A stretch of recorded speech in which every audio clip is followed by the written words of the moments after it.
Hey, Dick, look alive. I thought I was. Oh, I mean, we have a guest. Oh. Say hello to Mrs. Dannon.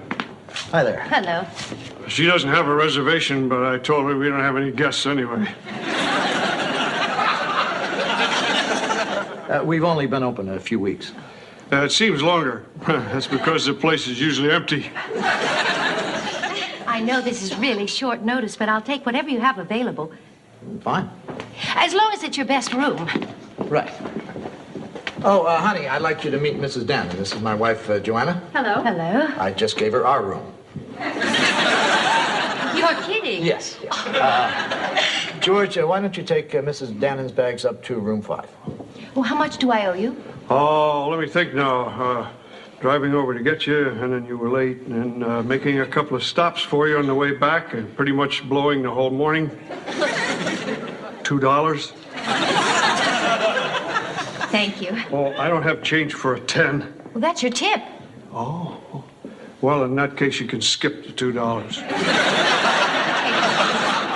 Oh, George, I understand Leslie Vanderkellen works here. Oh, do you know Leslie? Oh, my husband and I have been friends of her family for years. She's been like a daughter to us. Maggie Dannon? Is that her? Yes. Leslie! Oh, it's so good to see you. I haven't seen you in years. I'd have known you anywhere. You look great. What are you doing here? Oh, just a little holiday. You know how hectic Washington is. Where's David? In Washington. Maggie's husband is Senator Dannon. Senator David Dannon? Really? I am a big fan of his. I think you're married to one of the most distinguished and charismatic men in America. Looks like you two have a lot in common. Anyway, I needed a break from all the state dinners and cocktail parties, so when your parents told me you worked at the Stratford Inn, I just grabbed the first plane out. Actually, it was 2 planes, and a train, and a bus. I guess we're a little hard to get to from Washington. But we're glad you made the effort. I just wish David could have gotten away, too. Oh, I dug out some pictures I thought you'd like to see. Here's a picture of you on a horseyback ride when you were 2 years old. Oh, isn't that cute? Who's the guy on his hands and knees? Prince Philip. I didn't really know him. I just wrote him. Oh, look. This is David. He was taking me on a tour of the White House. What an incredible life it must be there. Where? Washington. Great state, majestic forests, delicious apples. Not the state, the capital. Olympia, where they make the beer, one of my favorite cities. Washington, D.C. Lincoln Memorial, Washington Monument, sailing on the Potomac. Who is this man? Kirk Devane, next door neighbor and beloved friend. This is Maggie Dannon. Her husband is Senator David Dannon. I voted for him. Senator Dannon doesn't represent Vermont. I wrote him in. I thought he could handle more than one state.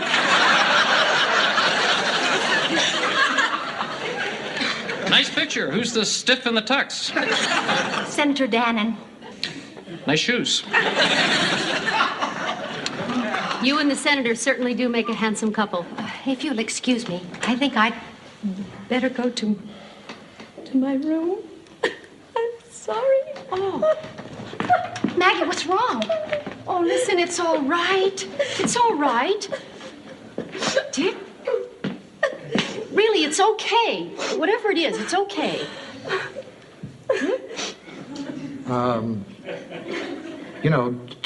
Take it easy.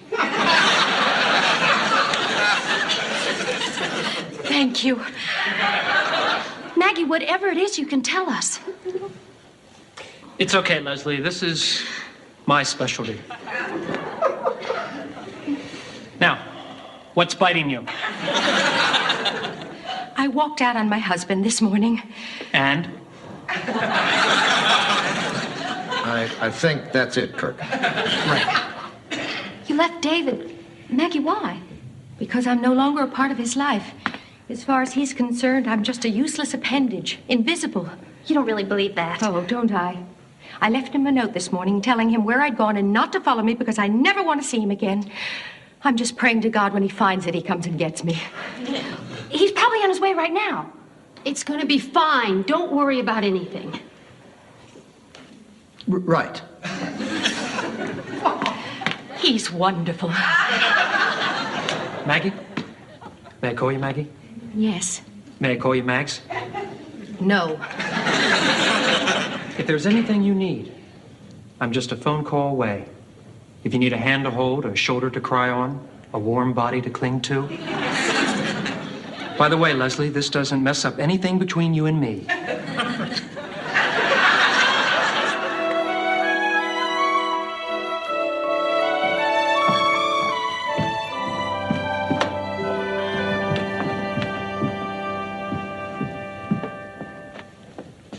What are you doing?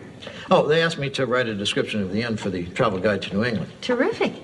Now, this is just the first draft, but see what you think. Okay. Nestled in a grove of majestic maples, just a stone's throw from the ivy-covered halls of Dartmouth University, lies the authentic colonial comfort of the Stratford Inn. Your jolly and congenial hosts are well-known author Dick Loudon and his wife Joanna. And his wife, Joanna? What's wrong with that? Sounds like in his dog's spot.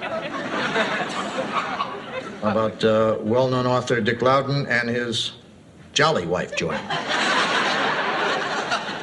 How about his ticked-off wife, Joanna? George, what are you doing? Oh, I'm going to set up these chairs in the dining room What for? for the press conference. What press conference? The one Mrs. Dannon is having in the dining room.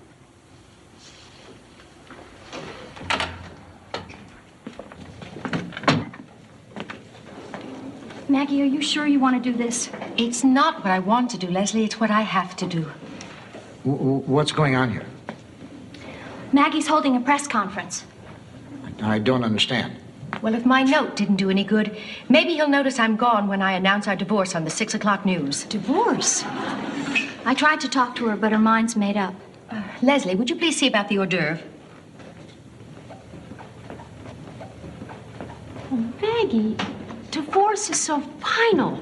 Joanna, this really isn't any concern of ours. At least consider a trial separation. That way you'd have some time to work things out. This really isn't any of our business. Or try a marriage counselor. We had some friends in New York, and they Joanna? went... What, Dick? Could I talk to you for a minute? Excuse me. What are you doing?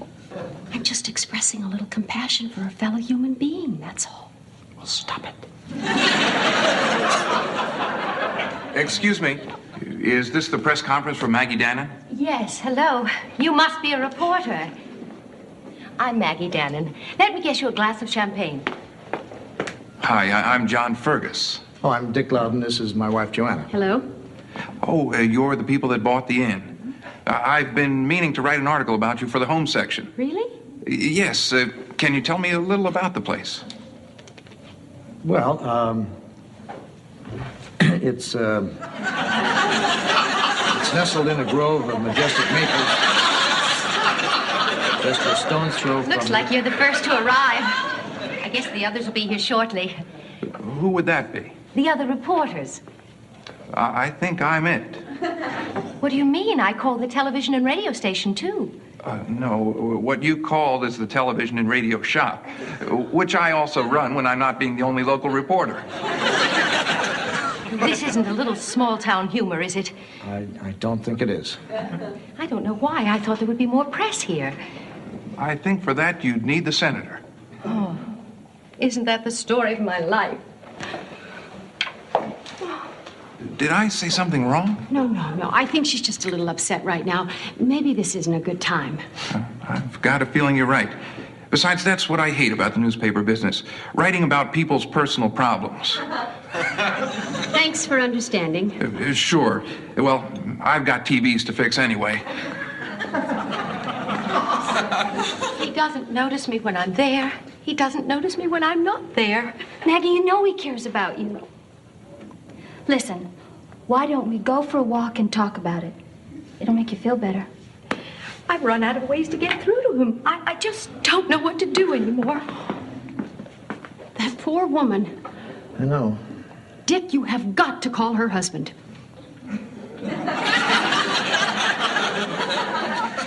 You want me to call a United States senator? I mean, he's possibly one of the most powerful men in the country. I mean, I probably couldn't reach him anyway, and even if I could, I'm not going to interrupt him and tell him about some marital problem. I'm sorry, Joanna, just forget it. As long as you're going to look like that.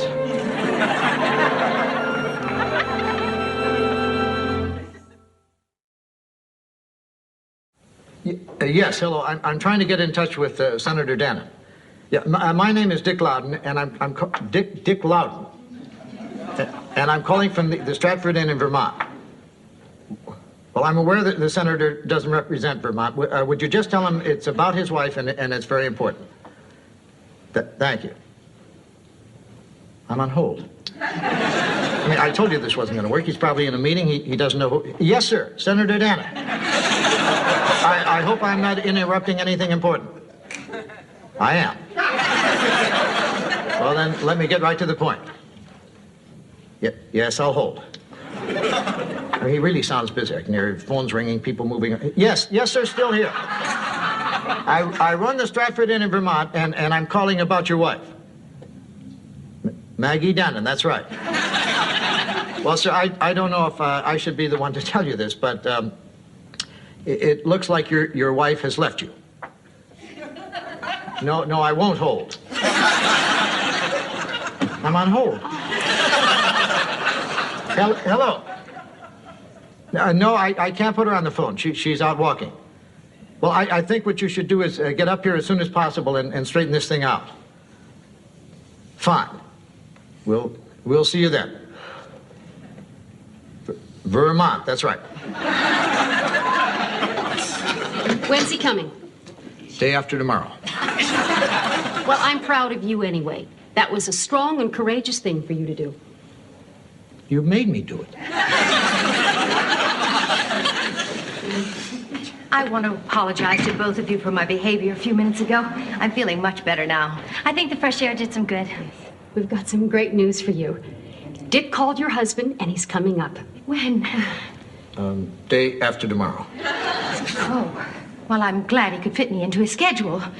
Well, it really wasn't anything like that. He sounded really busy. Well, whether he was or not, it doesn't matter, because I'm not going to see him anyway.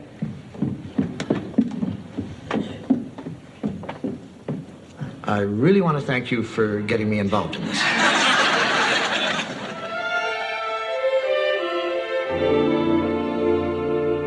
Who'd like more coffee? I would. I'll have some. I'll get dessert. Guess tomorrow's the big day, huh? The day after tomorrow, George. I still don't know about David coming up here. Maggie, we've talked about this. It's going to be fine. Oh, sure. Men can be cruel and callous and totally indifferent. Then when you call them on it, they think a simple hug and how are you is all we need to have everything back to normal. I know. I hate that about men. Me too. Well, not to change the subject, what did you girls do today? We didn't do anything. I cried all day. I cried at the antique shop. I cried at the covered bridge. I cried over coffee at the bakery. I ruined everything, didn't I? No, not at all. I enjoyed it. Well, not to change the subject, the meal was delicious. Yes, it was. Thank you. Wasn't it great? They call it meatloaf. I'll have to remember that name. The best way to do that is instead of a loaf of bread, think of a loaf of meat.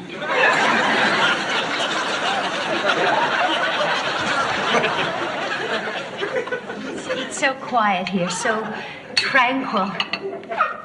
Nothing but the wind in the trees. That's really all there is, the wind and the trees. Do any cars ever go by? It's really very peaceful, though. If you were sick and screaming, could anyone hear you? Well, it wouldn't matter. There are no hospitals around here. Vermont must be quite a change from Washington. Yes, we do have wonderful parties. The best food, the finest wines. I love everything about it. Except David, of course. You don't mean that. I know. So tomorrow's the big day, huh? The day after tomorrow. He does have a tendency to sweep me off my feet. Who's that? Her husband.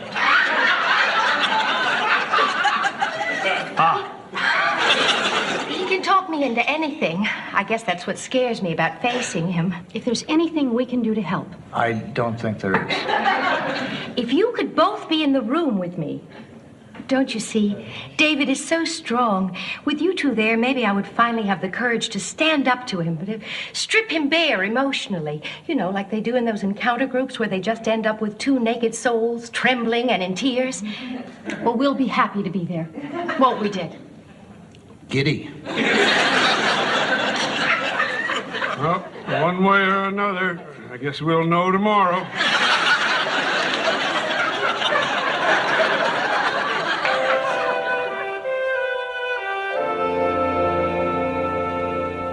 Well-known author Dick Loudon and his voluptuous wife, Joanne.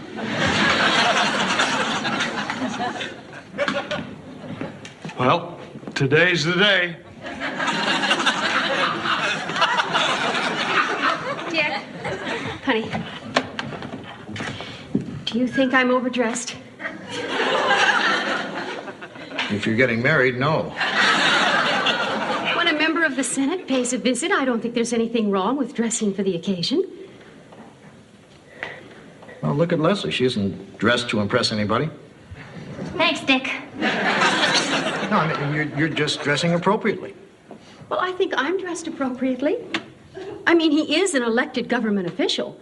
There are some people who still respect the office and dress accordingly. Okay, I'll go change. How's my Maggie doing? She's nervous. We're trying to leave her alone. We think the fewer people around, the better. I hear you. Hello, everyone. How do I look? Like a vision. Fabulous. Fine. He always knows just what to say. Now, when David comes, should I be upstairs or downstairs? Wherever you feel most comfortable. Right. Upstairs. I'll make an entrance. You call me when he comes. I think he's coming. David! Leslie! Is that you? I can't believe it. You're all grown up. It's good to see you. I just wish it could have been under better circumstances. Where's Maggie?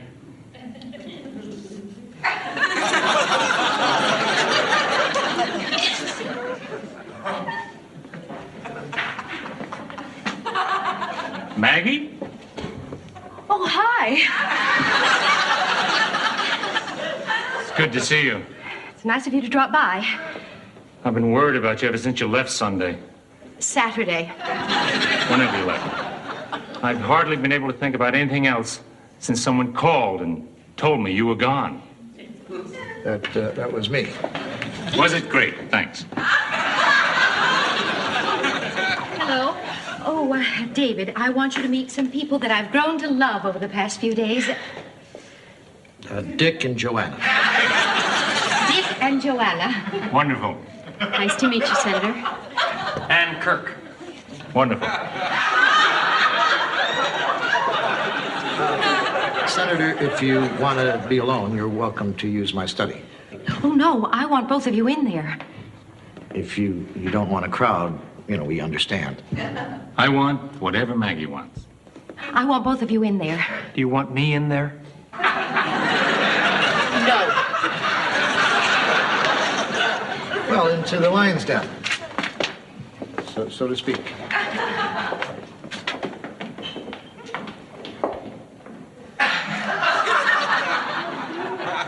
Hope everything works out for them. I mean, I've known them for so long, they're kind of like second parents to me. I know what you mean. I feel the same way about my folks. Maggie, come back to me. Okay. Fine. Anybody want coffee? Wait a minute. I thought you two were going to talk. They talked. It settled. Let's go. No, there were things Maggie wanted to say to him. That's right, there were. What were they? Well, that you were feeling ignored. Oh, right. I was. Sorry, I didn't mean to ignore you. I know you didn't. It wasn't only that. You also said that you felt that he was insensitive and self-centered. Did I? Did you? Well, maybe I did. Well, if I was, I'm sorry. I know you are. Who takes cream and sugar? I wasn't too insensitive, though. Who said too insensitive? And there was more. Help me here. Joanna, you know how uncomfortable I feel about doing this. No, Dick. If there's something you remember, I'd really like to hear it. Well, she did mention something about being a useless appendage. Uh-huh. And she mentioned something about not being able to get your attention. I see. Oh, and she mentioned something about feeling invisible. I think I get the point, Dick. Maggie, if I've neglected you, if I haven't paid you enough attention, I apologize with all my heart. Oh, David, I knew when I married you that politics was the most important thing in your life. I guess all I really want to know is that I'm number 2. Oh, Maggie. Of course you're number 2. You've always been number 2. And you always will be. Now go pack your bags. I'll be ready in a minute. I just want to say goodbye to... George and Leslie. Right, George and Leslie. I'll keep the car running out front. Okay. What can I say? Am I a lucky guy? Damn lucky. Senators, innkeepers, we've all got the same problems, don't we? Hey, we're people. People helping people. That's what this country is all about. Oh, thank you. Goodbye. You know, Dick, he may have a lot of faults, and I know he may not be the most sensitive man I've ever met, but I really had the feeling at the end there that he was being sincere. I'm sure he was. He slipped me $10.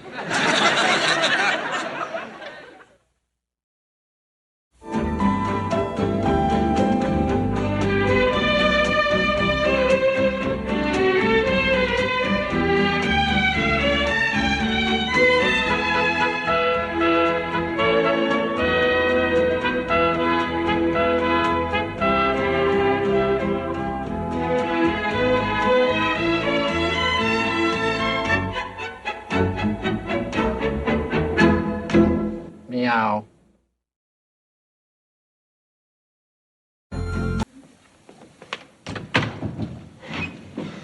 Hi, Kirk. Are you crazy? Because I said hi?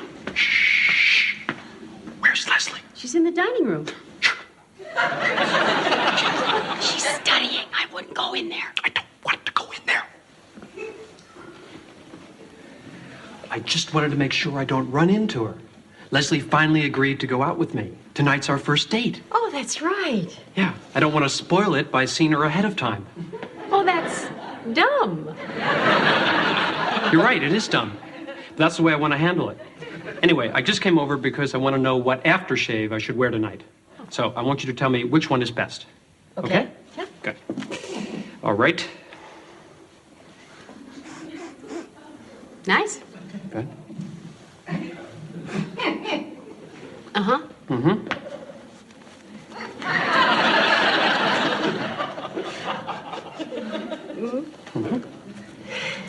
This is it, right?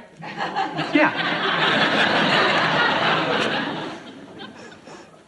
Okay, I like the right cheek best. Good, that's my favorite. It's called War. They have a great slogan. Wear war because love is hell. What a turn on. I hope so. I've waited so long for this night. I want everything to be perfect. Kirk, I hope you're keeping this in perspective. I mean, after all, it is only a date. A date with Leslie. It doesn't make me a dope just because I want to go out and get my hair cut, my shoes shined, and put gas in the new car. You bought a new car? Mm-hmm. For a date with Leslie? No, I bought a new car because I need one. What was wrong with your old one? It wasn't good enough for my date with Leslie. Speaking of which, it must be ready by now. I gotta go. Tell Leslie I'll pick her up at 7 sharp. I'm sure she'll be ready. I doubt it. I'll be early. Hi, Kirk. No time now, Dick. I'm in a rush. What was that all about? Tonight's his first date with Leslie. Does Leslie know? Yeah. What's that? War. Smells like hell. Did you come out for the mail? No, I just finished my book. Honey, congratulations. You know, the books on Kansas and Arkansas were fine, but I don't know. In this book, I think I've really said it all in the many moods of Minnesota. What are you going to do now? Well, you know me. When I finish a book, I like to celebrate, you know, do something I've never done before. You want to help me clean the oven? I was hoping we could say that until New Year's Eve. Just something you've never done before. You know what I'd really like to try? Skiing. Skiing? Yeah. Where's Leslie? She's in the dining room. Dick, skiing is dangerous. I know. That's why I'm going to take Leslie along. She's a champion skier. Dick, hold it. Before you go in there, couldn't you wait till tomorrow to do this? Why should I wait till tomorrow? Because I'm hoping the snow will melt tonight. Leslie! Leslie, how'd you like to take a break and teach me how to ski? Gee, I'd love to, but I can't. I have this paper to write, I have all my work to do around here, and I should at least wash my hair before my date with Kirk. Okay, I'll go by myself. Wait a minute, Dick. I don't think you should go skiing the first time by yourself. Well, I'm not exactly a total novice, you know. I mean, I do water ski. It's basically the same principle. And, except in snow skiing, you're careening down the side of a mountain. I really wish you'd wait so I could go with you. I'm fine. Don't worry about me. Oh, one thing. I know when you're coming downhill, you know, you try to lean forward and keep your knees together and use your poles for balance. But when you get to the bottom of the hill, how do you actually stop? I'm coming with you. Old skiing bug bit you, huh? Can't resist. I'll just run upstairs and get my things. I'll be careful.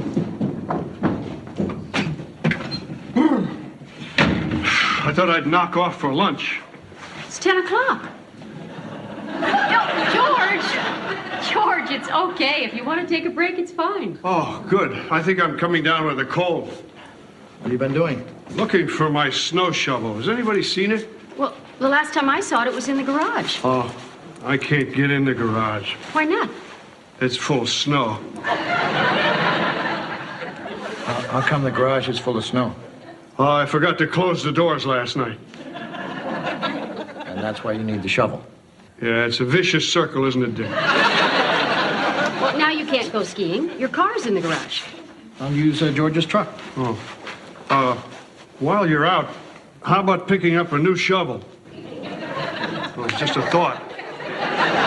Dick, to save time, I'll dress out there while you're renting your stuff. Leslie, promise me you won't teach Dick anything fancy. Don't worry, we'll stick to basics. Joanna, will you stop treating me like a kid and zip me up? I just don't feel good about this. There's nothing to worry about. I know what I'm doing. Better yet, Leslie knows what she's doing. I mean, you can't learn skiing and be safer than I am. I guess you're right. Oh, just so I'll know, where will you be? Suicide Point. It's just a name.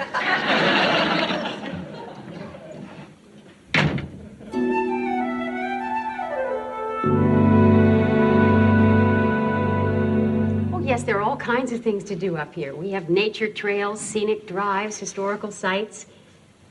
We serve breakfast, and there's a cafe next door. Oh, yes, we have several rooms with fireplaces. Oh, I think it would be an ideal spot for a honeymoon. Well, if he does propose, I'm sure you'll have a wonderful time. You're welcome. Oh, and good luck. Help! No, Dick! I knew it! I knew something like this would happen. No, you didn't. You thought I was going to hurt myself. I hurt Leslie.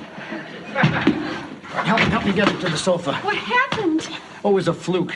We were at the top of the bunny slope. That's ski talk. And, I guess I got too close to the edge, and I started to slip. So I had to think quickly, and I grabbed onto something. He grabbed onto me. And she lost her balance and fell down, and... He fell on top of me. Oh, this could be serious. I think we should call a doctor. George! Where did he fall? On my knee. I was in the kitchen fixing a mustard plaster for my cold. George, we need a doctor. Mustard plaster usually does the trick. No, for Leslie. She hurt herself skiing. Oh, no. What happened? It's a long story. Dick fell on her. That's a short version. You fell on Leslie? I didn't mean to. It was an accident. Well, that makes it a little better. I'd better go get Dr. Adamson. Wouldn't it be quicker to call him? Not on Wednesday. He's out skiing. In the meantime, I'll get some ice for you. Have some aspirin in the study. That'll help the pain. I guess I'll go upstairs to my room. Fine, we'll meet you up there.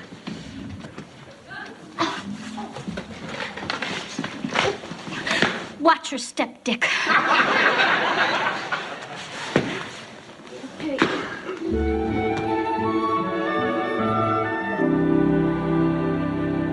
Well, since you're her ski coach, I thought you should know. Well, apparently someone fell on her. I don't know why they let people on the slopes when they don't know what they're doing either. Well, I agree. I think whoever did it should be reprimanded. I don't know about prison. I gotta go. I'll keep you posted. How is she? The doctor's still examining her. I hope she's all right. I feel rotten about this. Well, of course you do, honey. You did a terrible thing. Do you ever think of cheerleading? Hey, she's not upset with you. All she's really worried about is missing school. I'm going to make this up to her. Until she's back on her feet, I'm going to go to all her classes and record all her lectures. Well, before you do that, did you call her folks? I called them. I called her faculty advisor. I called her ski coach. I think I called everybody who would be affected by this in any way. Hi, guys. Leslie ready? I don't think I called Kirk. I thought I'd be early, but finding yellow roses in winter took me a lot longer than I thought. Where is she, upstairs? Yeah. Kirk, there's something we have to tell you. What? Well, I'm going to tell this to you the quickest way I know how. Finishing a book has always been a big deal to Dick? me. Leslie won't be able to go out with you tonight. What? She had an accident. What? A skiing accident. She hurt her leg. What? She's upstairs with the doctor, and it looks like she's going to be laid up for a few weeks. What? It was my fault. I was excited about finishing the book this morning, and I coaxed Leslie into teaching me how to ski, and I slipped, and I fell on her. And I'm sorry, and I hope you understand. Oh, sure, I understand. You were excited. You wanted something to do. You thought, I finished my book. Let's see whose life I can ruin. It wasn't like that. Do you know how long I've waited for this? Do you know what I've gone through to get ready for tonight? We know, Kirk. Just so I can come over and hear you say, ha ha ha ha, she's not going out with you. Well, I guess I won't be needing these. Thanks a lot, Dick. You could have taken them up to her room. Thanks again. Oh, doctor, how is she? She's fine. If she keeps off her feet for the next few weeks, the knee should heal nicely. Would one more night up and around hurt? Believe me, she'll get plenty of rest. The main thing is, will this affect her skiing in any way? Well, no, it shouldn't. Good.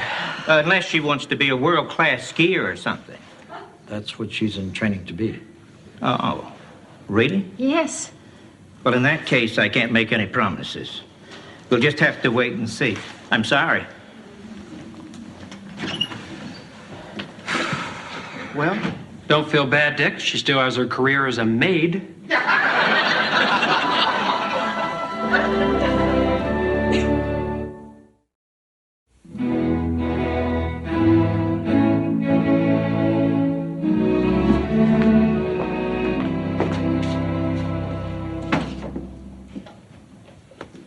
Excuse me, is this the right room for the Reformation Church and its effect on 16th century Roman Catholic doctrine? That's the rumor. Can I help you? If it isn't too much trouble, could you point out Professor Faisal when he arrives? She's arrived. Oh, I'm sorry. I'm Dick Loudon, and if it's okay, I'd like to sit in for one of your students, Leslie Vanderkellen. Where is she? She was hurt in a skiing accident. Oh, no. Was it serious? We don't know yet. Oh, no. How did it happen? It was my fault. Look, if it's okay with you, I'll just sit off to the side and record the lecture. I don't want to make a big deal out of this. Well, this is just awful. What's awful? Leslie's had a skiing accident. Oh, no. How did it happen? This man says that it was his fault. Oh, yeah? Who are you? I'm Dick Loudon. Leslie works for me. What'd you do to her?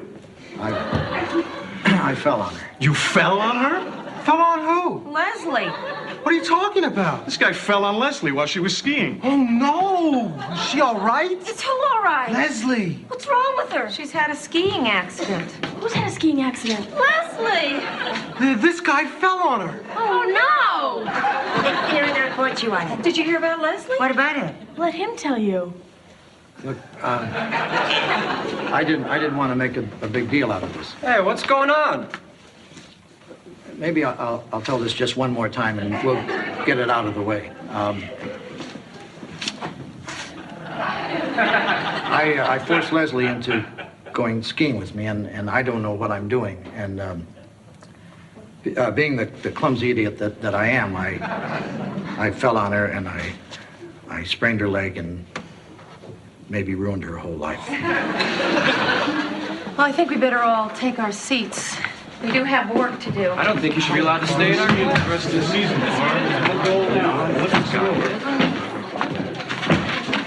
What a jerk.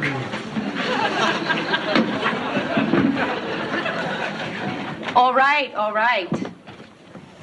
Now, when we left each other last Thursday, we were discussing Pope Julius III and the Council of Trent. What's this I just heard about Leslie?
I'm sorry, did I wake you?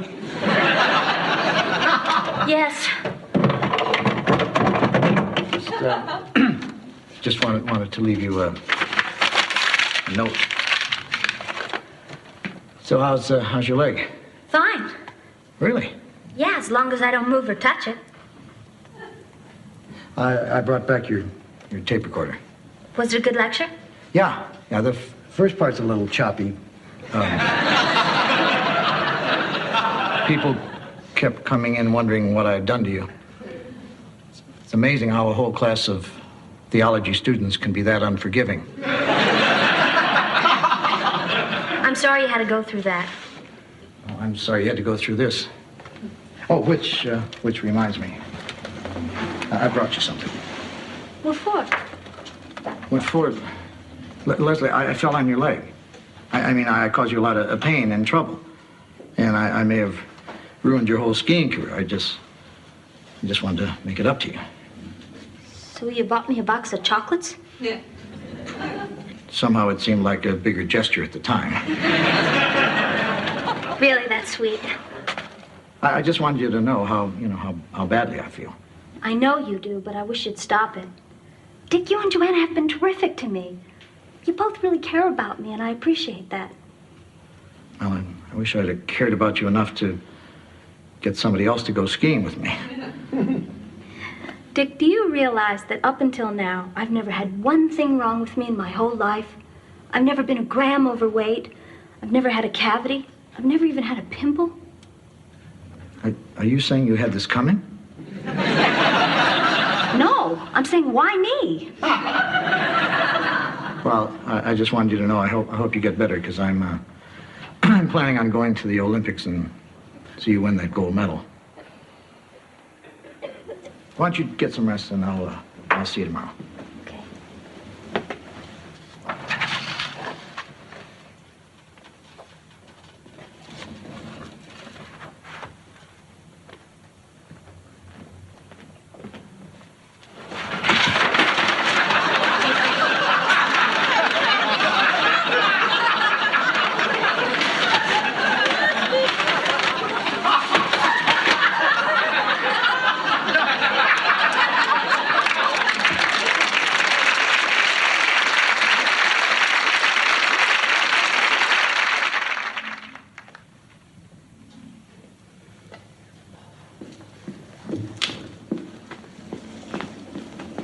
I brought you some coffee, honey.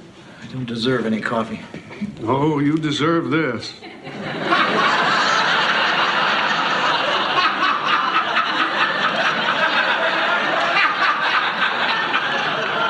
Dick, Leslie is doing fine. The x-rays turned out negative, and Dr. Adamson's up there now, and he says it looks like she's not going to have any trouble. I am not going to rest until she walks down those stairs. Yeah, sure will be nice to have Leslie up and around again. Smiling, laughing, making coffee. Well, I guess I'll go up and see how they're doing. By the way, did I tell you I bought a new snow shovel? No, you didn't. Yep, I'm never going to lose this one. I got it locked up in the cab of my truck. Sounds like a safe place. By the way, have you seen the keys to my truck? I'll keep looking.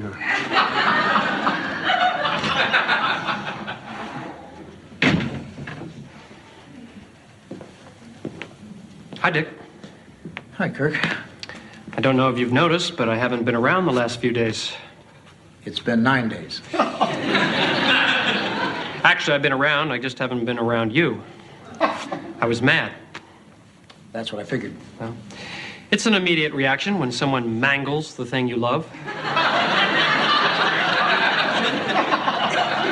But I've thought about it, and I'm over it now.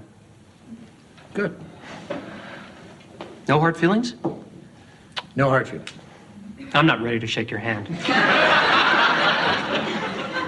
Oh, hi, Kirk. I didn't know you were here, but I'm glad. I want you both to see something. She's up. Ta-da! She's on crutches. That's it. It's over. She'll never ski again. Happy now, dream killer? Why is she on crutches? So she won't fall down. But you said she'd be on her feet again. Dick, I'm fine. You're not fine. You're a mess. She's going to be fine. I'll only be on these for a week or so. There's absolutely no permanent damage to her knee. She'll ski as well as ever. You're not just saying that to make me feel better. Mr. Loudon, your feelings are of no concern to me. My only concern is with her knee, and it's fine. You really think you're the center of the universe, don't you, Dick? Leslie, I'll see you in my office in another week. Bye, Doc. Bye. Thank you, Doc. Yes, thank you for everything, Doctor. My pleasure. Now, you're sure you're all right?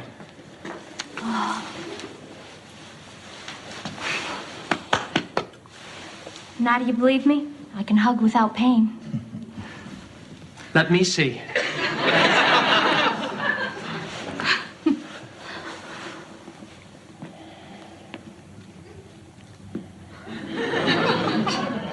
Kirk.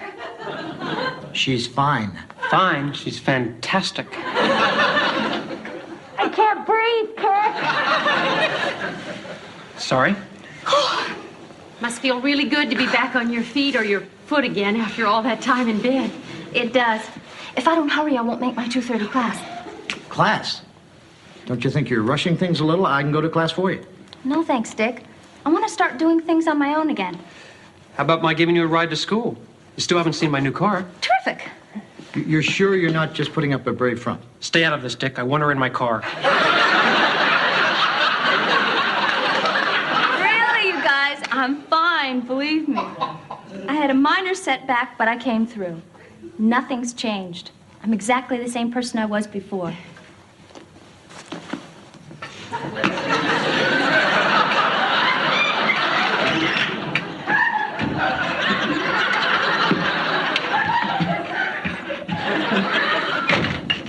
Now, are you relieved? Are you kidding? I feel like celebrating. What do you want to do? Oh, we're alone in the inn. Why don't we go for it? Go for what? Let's clean the oven.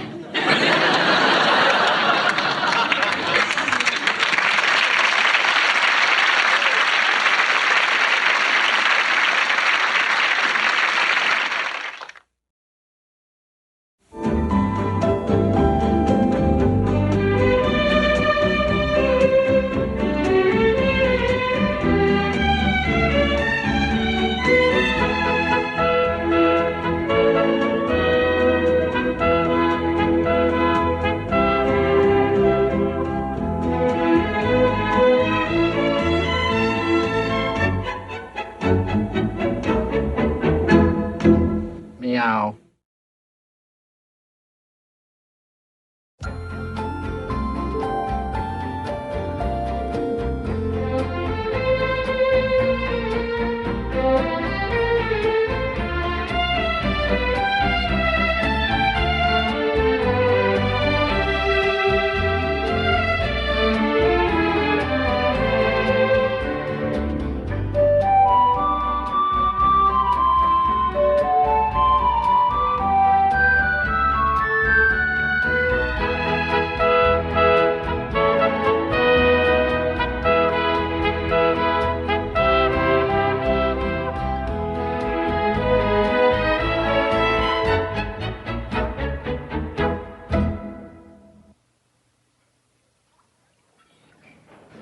Oh, here you are. I was looking all over for you. You weren't in the lobby, you weren't in the den, you weren't in your bedroom. Kirk, what do you want? Dick, how would you like to get into Pee-wee hockey? What? They've asked me to sponsor a team, and I thought you'd want to go in on it with me. It's only $200. If it's only $200, why do you need Dick? I'm 100 short. Kirk, I'm really not that interested in advertising the Stratford. Dick, advertising is only part of it. I'm really doing it to help the kids to participate in the community and to make myself more attractive to women. Is that your knee I'm touching? No. Sorry? Anyway, the main thing is the jersey will say the Minuteman Cafe, and right beside it, the Stratford Inn. The main thing is, it's for the kids. That's true. All right, count me on. Great. Where's the 100? I'll get it right after breakfast. I can get your checkbook. I know where you keep it. After breakfast, Kirk. Okay. Just the sooner I get it, the sooner those wonderful kids can start reaping the benefits of healthy athletic competition. By the way, what's the team name? The Eye Gougers? Morning, everybody. Morning. Hi, George. How are you? Oh, fine. You know me. I'm always fine. Could I have some time off? Sure. Is everything all right? Oh, yeah. Everything's fine. You know me. It's just that this friend of mine is coming into town this weekend. I haven't seen her for a while, and I wanted to take a couple of days off. Her? Is this an old girlfriend, George? Oh, she used to be. We were some pair. There was Eleanor, always shy and simple and innocent, and then there was me, just the opposite. People might have thought she was plain, but I thought she was perfect. I almost considered giving up caretaking for her. You went that far, did it? I was fogged up with passion. What happened? Well, I was going to ask her to marry me, but you know how it is sometimes. You mean to do something, and then you put it off, and before you know it, the person's moved. How long has it been since you've seen her? 31 years. And you haven't kept in touch all that time? She moved so far away, there was no point. Where'd she move? Montpelier. It's 59 miles from here. I know. I figured I'd never see her again. Just think, George. Since the last time you two saw each other, America's been in 2 wars, had 7 presidents, put a man on the moon. And I've shaved off my mustache. Hard to know what to talk about first.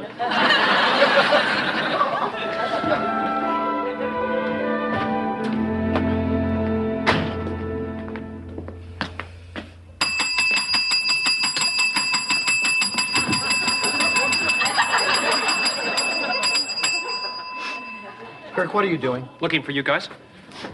You have been told never to ring that bell. That bell is for guests only. You never told me that. I told you that a half dozen times. Well, I never listened. Anyway, I'm glad you're all here because this is important. Who wants a hockey jersey? What are you talking about? Well, I have to put an order in for the team, and I thought I might as well order a few extra jerseys for us. I don't want a jersey. Well, actually, Dick, I was thinking more of Joanna and Leslie. Actually, more of Leslie. Now, what are your measurements? Kirk! I've got to write something down. How about if I just put perfect? Now, Joanna, what are you? A medium? Yeah. Well, if you don't need me for anything else, I was just about to shove a pie in the oven. Hi, George. Hi, Joanna. I'm going to finish arranging the flowers in Eleanor's room. Hi, George. Hi, Dick. You, waiting for Eleanor? Yep. You know, there's nothing quite as exciting as an old flame being relit, is there? Is there? I guess not. I don't think there's a man alive who doesn't have someone in his past who he thinks about. Right? Probably. Who's yours? I'm not telling you. What's the big deal? This is just guys. George, get over here. It will never leave this room. It was a long time ago, Kirk. Come on, Dick, name names. Lorraine, and that's all I'm telling you. Lorraine. Lorraine Butler. We were 17, and my dad loaned me the car, so I took her to a cornfield. Took who to a cornfield? Hi, honey. Hi. Who'd you take to a cornfield? No one. We were just talking about George and Eleanor, and Kirk brought up, how everybody has an old flame, and he asked me who mine was, and I really haven't thought about her in years. Her being? Lorraine. It was nothing. We were 17. It was just a stupid, meaningless night that. never forgotten.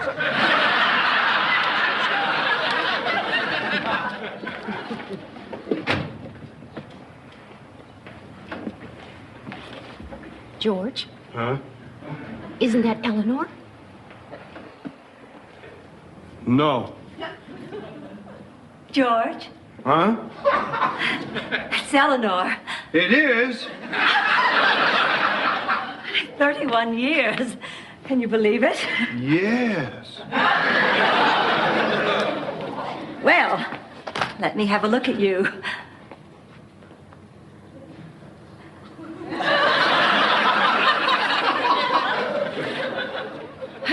Well, where should I put this? Upstairs, but we can take care of that later. Hi, I'm Joanna Loudon. Hello. And this is my husband, Dick. Hi. And our neighbor, Kirk Devane. Eleanor Smathers. I've got to run. I just wanted to say I hope you have a wonderful weekend and that it turns out to be everything you ever hoped it would be. Oh, thank you. Get lucky.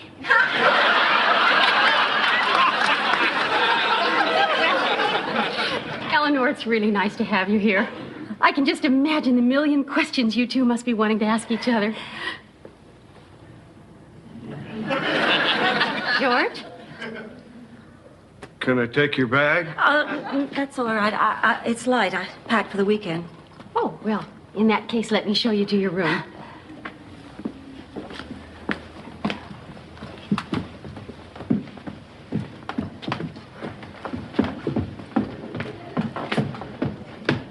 Eleanor seems like a real nice lady. That's not Eleanor, Dick. George, it has been 31 years. Oh, I knew she'd look older, but I didn't know she'd look different. What do you mean? She's not plain anymore. Oh, she's a very attractive lady. Yeah. I could always talk to the old Eleanor. I think maybe that lady's heard everything I have to say. George, don't you think you ought to give this a little more time? Well, I've only got a weekend. I know, but I mean, it's long enough to become friends again. What did you expect? I expected to fall in love again.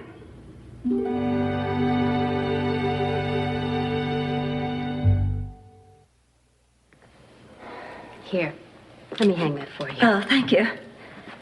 You have certainly done a wonderful job in restoring the old Stratford. Thank you. George deserves most of the credit for keeping it up. Must be exciting seeing him again. Yes. He's changed a great deal. I'm sure. It's funny, but I always thought of George as, well, dashing. George was dashing? Oh, yes. And very sexy. Really? I've never thought of George in that way. Oh, well, no, you wouldn't now. But, oh, if you could have seen him then. I remember one time, George was always very good at making things with his hands, and I always admired that. And so I asked him if he would make something for me. Well, a couple of weeks later, I was in my room one night when I heard this rustling at the window. I went to the window and looked out.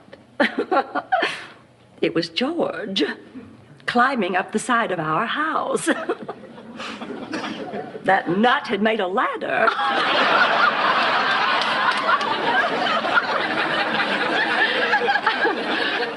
He called it his stairway to paradise. My father called it disgusting and told me never to bring it around again. But of course he did. Oh, I just loved him.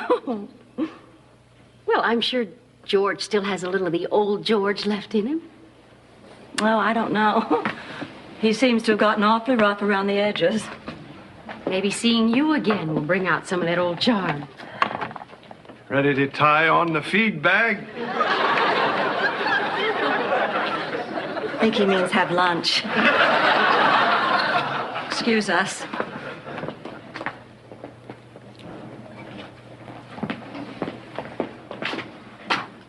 Everything okay? I guess. Eleanor happy with her room? She's happy with her room, yeah. What isn't she happy with? George. I get the feeling she thinks he's a little too rustic. He thinks she's too sophisticated. Well, darn it, why did they have to be disillusioned? Why couldn't they have just taken one look at each other and fallen in love all over again? Because that's not life. That's a stupid paperback novel. Thank you, Mr. Sensitivity. I'm sorry, I'm not a hopeless romantic. This coming from a man who bought a 200-year-old inn because he thought James Madison slept here.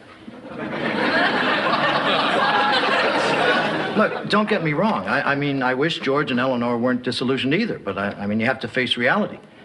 The same way I had to face the truth about James Madison. But you still believe he stayed here. And I always will.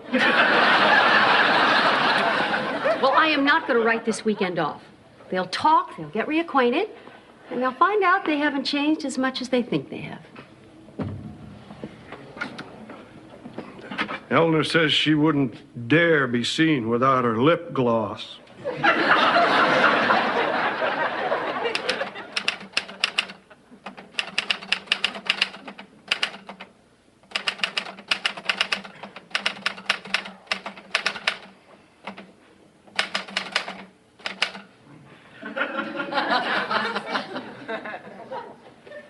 Hi, George. Oh, hi, Dick. Did you want something? Oh, I don't want to bother you while you're working. That's all right. It's no bother. Come in.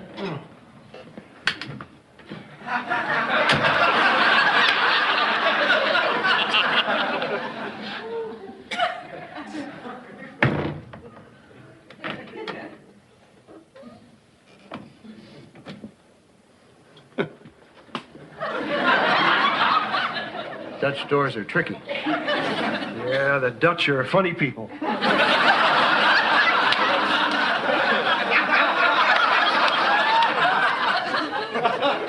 So how's everything going with you and Eleanor?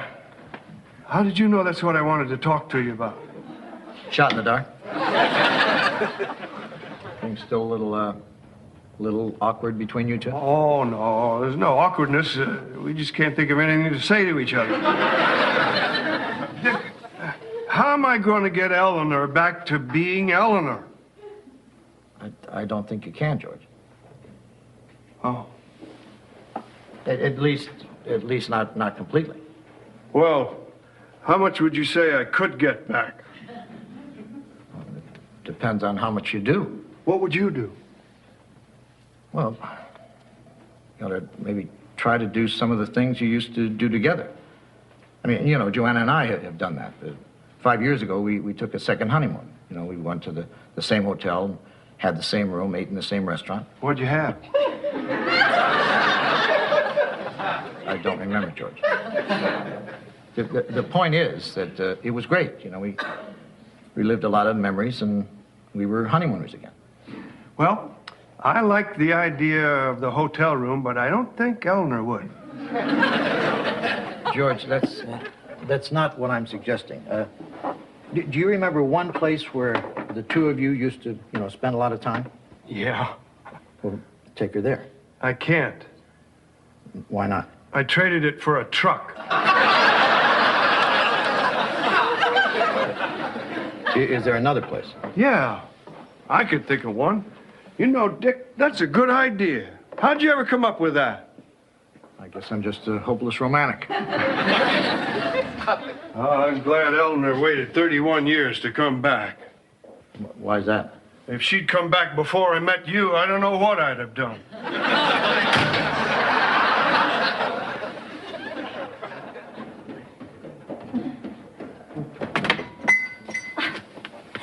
What are you doing? Come on. Come on. Sit down. Go ahead. How's this? What are we doing here? Don't you remember? This used to be the Clover Cafe. We used to come here every Saturday. Oh, my gosh. We'd have dinner, hold hands, watch people. But it's a shoe store now. I know, but it's still our spot, isn't it? May I help you? No, thanks. We just wanted to sit here. George, I feel silly sitting here. Yes, it was Dick's idea. He thought if we could go back to one of our old spots, maybe things would be like they used to be. Oh. I was hoping they could be, too. You were? That's why I came back. I have to admit, George, I have thought of you often over the past 31 years. I wondered if you got married, what your life was like, if you ever thought of me. I never got married. My life's the same as it always was, and I thought about you a lot. You didn't get married, did you? I came close once. The family I work for hired a young man to build a gazebo. You know how I've always been attracted to a man who could make things with his hands. I know. What happened? It didn't work out. I thought I was in love with him, but he had one big problem. He couldn't make me laugh. Did I make you laugh? All the time. Oh, George, you were always so dashing. You were always so simple. I know you mean that in the best possible way. Why'd you go to Montpelier? My family moved there. Well, you were 18. You didn't have to go. Well, it was a chance to move to a bigger city. It was exciting, challenging, adventurous. And I thought you'd stop me. Why would I stop you from doing what you wanted to do? Because I thought you loved me. I did, but you moved to Montpelier. I thought you'd come after me. I didn't know you wanted me to. That's why I went. Are you telling me the last 31 years have all been a misunderstanding? Oh, George. Oh, shoot.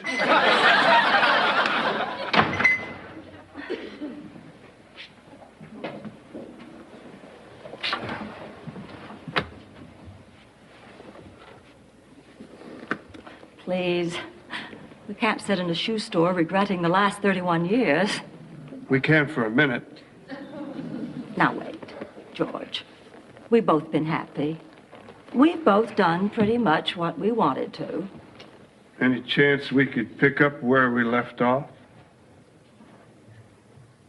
I think we've both changed too much. I was hoping you could change back.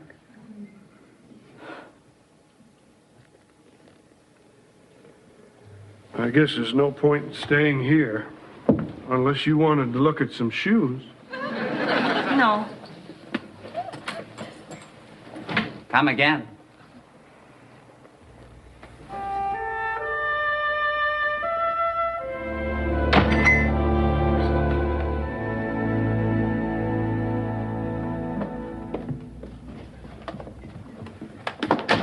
Are you staying here? Yes. Good. Do me a favor, will you? Ring this. Yeah, harder. Yeah. Faster. Yeah.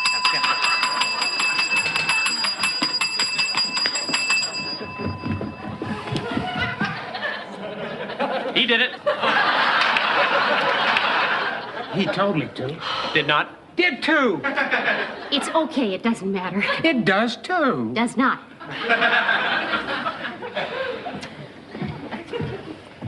What do you want, Kirk?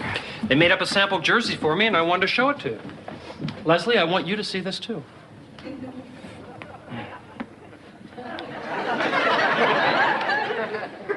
Let's see the back.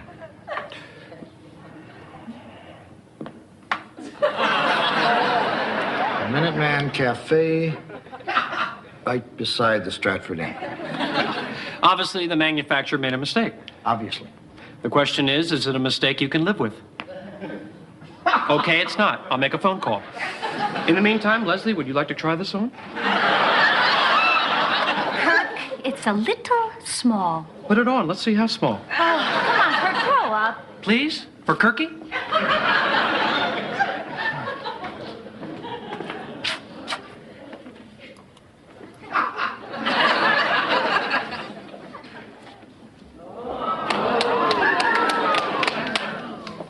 Hi, George. Hi, Dick. Has Eleanor come down yet? I haven't seen her. How'd things go this afternoon? Not great. In fact, she's leaving in the morning. I'm only dressed up like this because I'm going to take her someplace real special last night here. Where are you going to take her? I don't know. I'm really sorry, things didn't turn out the way you planned. Oh, Eleanor says we both changed too much. I don't like change, Dick. I know if Eleanor hadn't gone to Montpelier, this wouldn't have happened. I don't like Montpelier either. I don't think I blame you. It's just that I don't feel like I've changed. Well, I'm sure Eleanor doesn't feel like she's changed, I mean, none of us feel like we've changed, but we have. I mean, if you really love someone, I guess, you allow them to change. Maybe that's what love is, change. That reminds me, Dick, do you have change for $1? George, Oh, you're wearing a suit. I know. You wore a suit the night of our senior prom. Well, this is a different suit. It becomes you, George. You look very dashing. You look... Simple. I was going to say beautiful.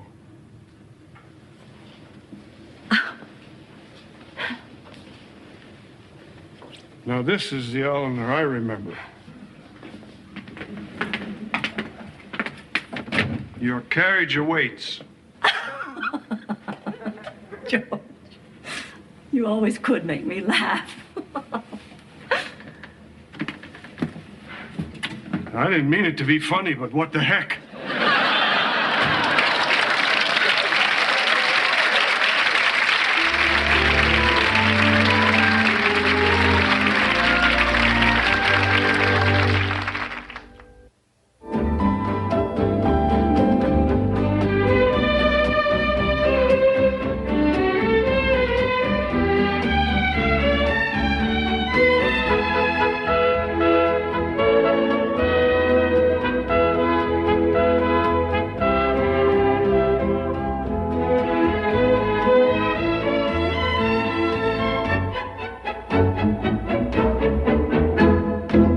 Meow.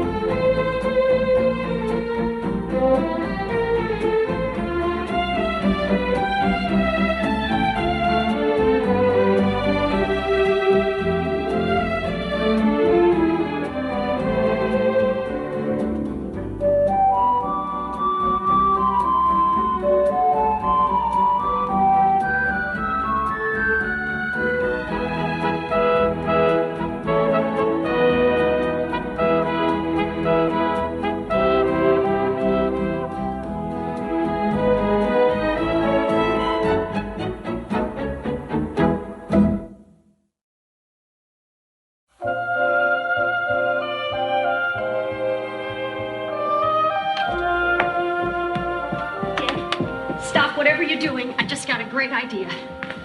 Well, I hope it doesn't have anything to do with my coat and my boots. Come on, honey. We've been cooped up in here all day. We need to get out and exercise. We're not active enough. I'm active. Who do you think's been turning these pages?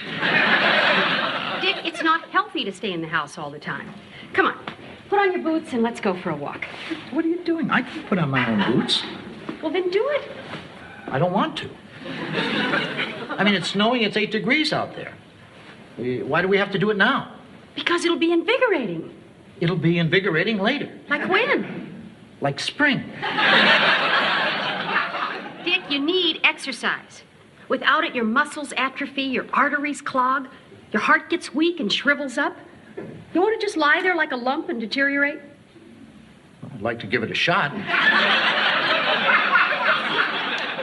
I'll tell you what. If you let me lie here and deteriorate today, I'll go for a walk tomorrow. You promise? I cross whatever is left of my heart. Okay.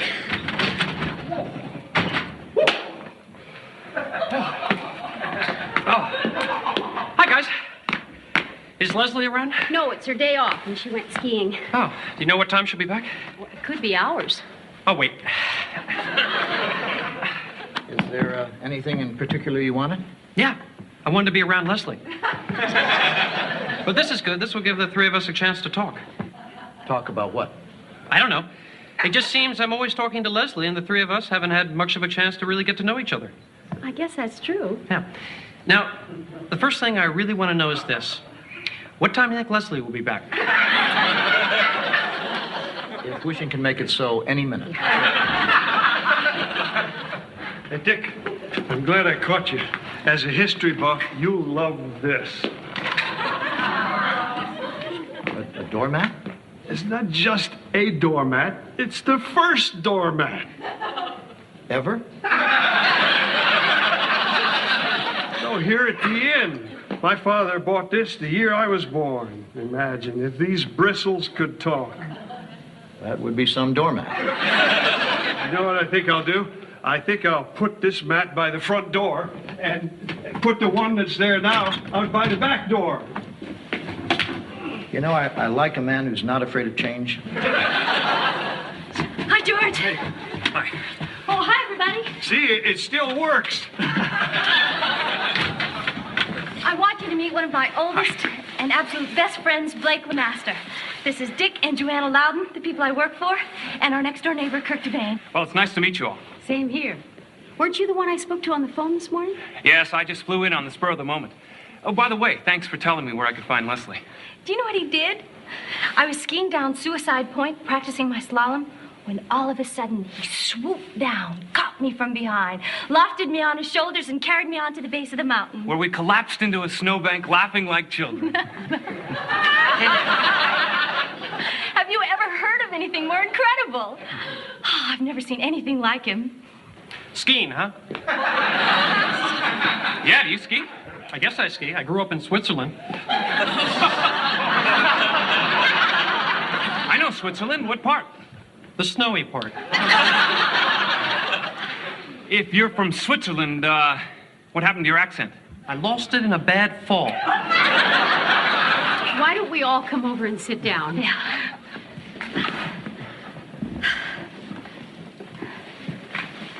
So, you say you two have known each other for a long time? Since childhood. It's always been Blake and Leslie, Leslie and Blake. All the way through high school. We were inseparable. Ha, silly, superficial high school. Sounds like it was pretty serious to me. Well, we did go steady for 4 years. Yeah, but that's because everybody went steady. And we did spend those 3 months together touring Europe. Show me two kids who didn't. So what caused you two to break up? We just had different things we wanted to do. I remember we were on a boat in the middle of the Mediterranean. And I wanted to go to Turkey, and Leslie wanted to go to school. It's always the same old story.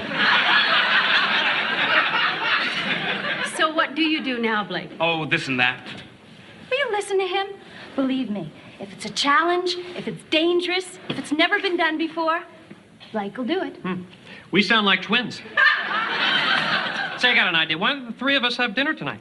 Oh, that'd be great. Only I invited Blake to have dinner here tonight. If that's okay with you two. It's fine with us. We'd love to have you. And you're welcome to stay the night.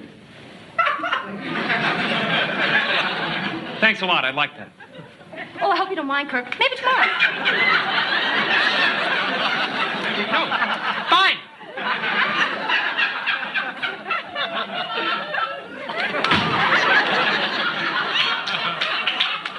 Is he upset? I think so. But why? You know the Swiss.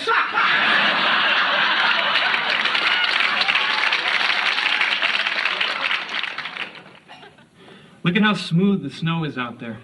Like no living thing has ever walked on it. Yeah, and you can bet tomorrow some fool will be out there with his boots on messing it up. I love this country up here. It's so great to look out your window and to be able to see such incredible serenity.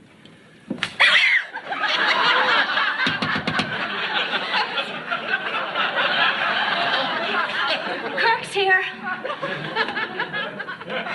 Hope everybody's hungry. Well, it smells delicious. Oh, I'm sure it will be. Joanna's a great cook. Honey, listen, I meant to explain. Wasn't expecting this many people, and we really didn't have anything in the house, so I had to run out. And the only thing that looked really good at the store... This is lamb, isn't it? Yeah, but I made your favorite potatoes. Mashed? I made your second favorite potatoes. Hi, everyone. Sorry I'm late. Just as I was getting ready to leave, I had to put out a grease fire. I guess that's one of the hazards of running a restaurant. It was under my car. Anyway, I brought you this. Oh, Kurt, how sweet. Thank you. You didn't have to do that. It's an ashtray from my souvenir shop. Put your butt here. Cute, huh? Almost makes me wish I smoked. Okay, why don't you all sit down? Thanks again for inviting me. Well, like you said when you called, you weren't doing anything. Leslie, where are you sitting? Right here. I'm there. Thank you. Thank you. Joanna, thank you for going to all this trouble. Oh. Yeah, I love lamb. Who doesn't?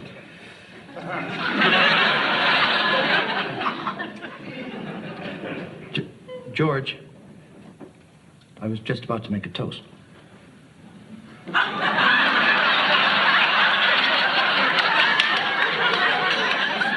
right, I'll make it quick. Here's to Blake. Thank you.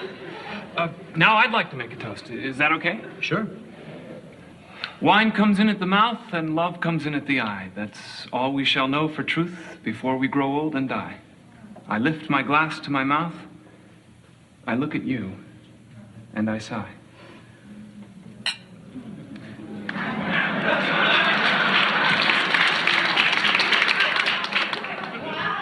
Now I want to make a toast. Kirk, I'm a little toasted out. Yeah, why don't we all just go ahead and eat? By the way, this is a nice Bordeaux. Chateau Montrose, 1976. He's right. You show off. Not really. There's a little trick to that I picked up in the south of France last year. What's that? Read the label first.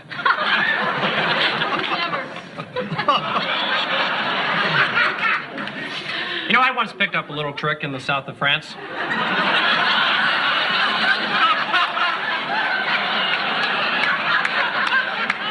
Her name was Babette. Here you go. What were you doing in France, vacationing? No, a friend and I had this car, and we found ourselves with a little time on our hands, so we took it over and ran it in Le Mans. Oh, that's nice. Wait a minute, Joanna. You raced a car in Le Mans? Yeah, with a friend. Yeah, how did you do? Kurt, when someone has raced a car at Le Mans, you don't ask how they did. I mean, what matters is they raced a car at Le Mans. And won. Wow. I think you've struck a chord with Dick. Well, I love racing. You know, it's an incredible blend of man and machine.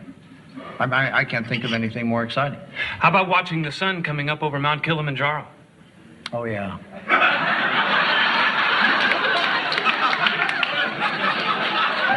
He's amazing, isn't he?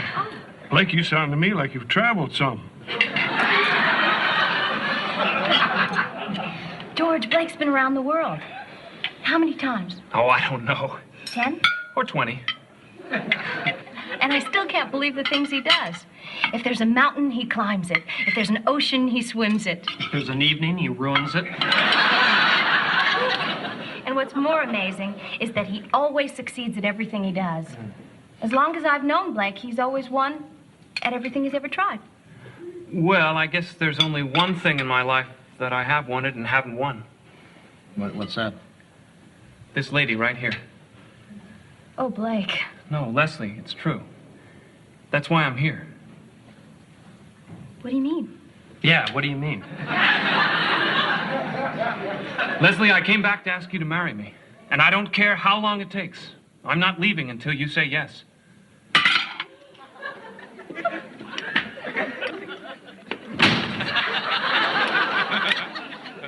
I'm sorry, I was eating. What did you say?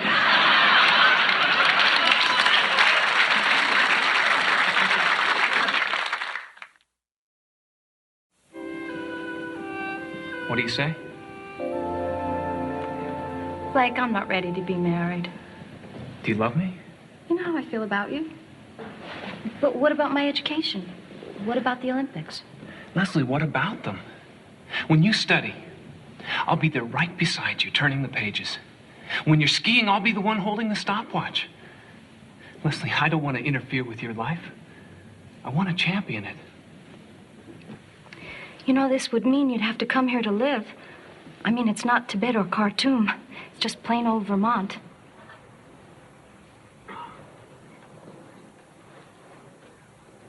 Not that Vermont can't be fun. What do you say?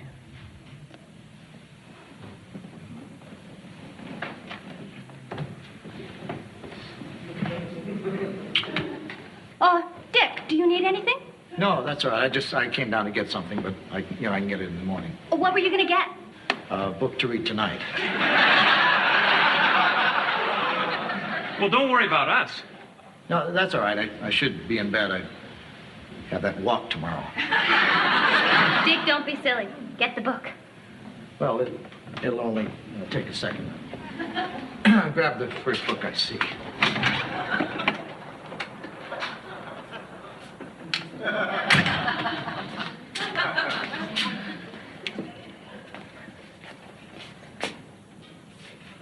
Kurt? Oh, hi, Dick. How did you get in here? What's the difference how I got in here? The point is I'm losing Leslie. I don't think you ever had Leslie. You don't have to actually have someone to lose them. Did Rex Harrison have Audrey Hepburn? Did Humphrey Bogart have Ingrid Bergman? Go home, Kirk. It's late. Go home to what? To a crummy little cafe with a cheap souvenir shop and formica tables? That's all my life is now without Leslie. That's all it was before. You're a real fountain of sympathy, Dick. Well, I'm sorry, Kirk. I know you're feeling bad, but it's not like you're losing her to some jerk. I mean, you're losing her to a great guy. Probably the greatest guy I've ever met in my life. What do I do, Dick? I mean, you must know what it's like to lose a guy like you. Well, there was one time I was in college. We worked on this radical student newspaper. Wait a minute. You, Mr. Penny Loafer, worked on a radical newspaper? I was the editor. Forgive me, Dick. It's hard to picture you as an angry young man. Well, actually, I was more like a cranky young man.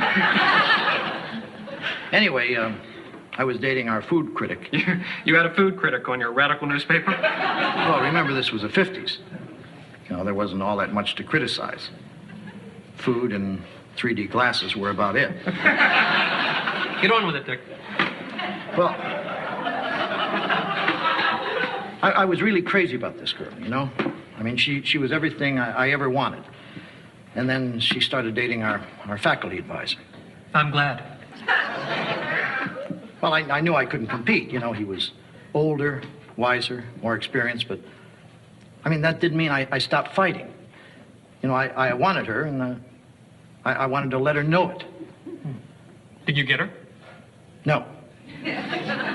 But, I mean, to this day, I feel better about myself knowing that I tried. I feel better knowing that and that wiser, older, more experienced professor is now a 75-year-old geezer. That's a great story, Dick. Are you saying I should go after Leslie? What I'm saying is that if you really want Leslie, then let her know it. I mean, what's the worst thing she can say? Guess what? We're engaged.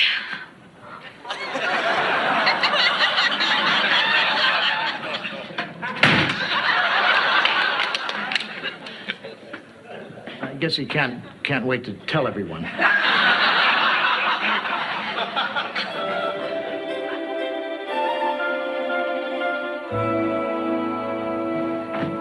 Morning, everybody. Morning, honey. Hi.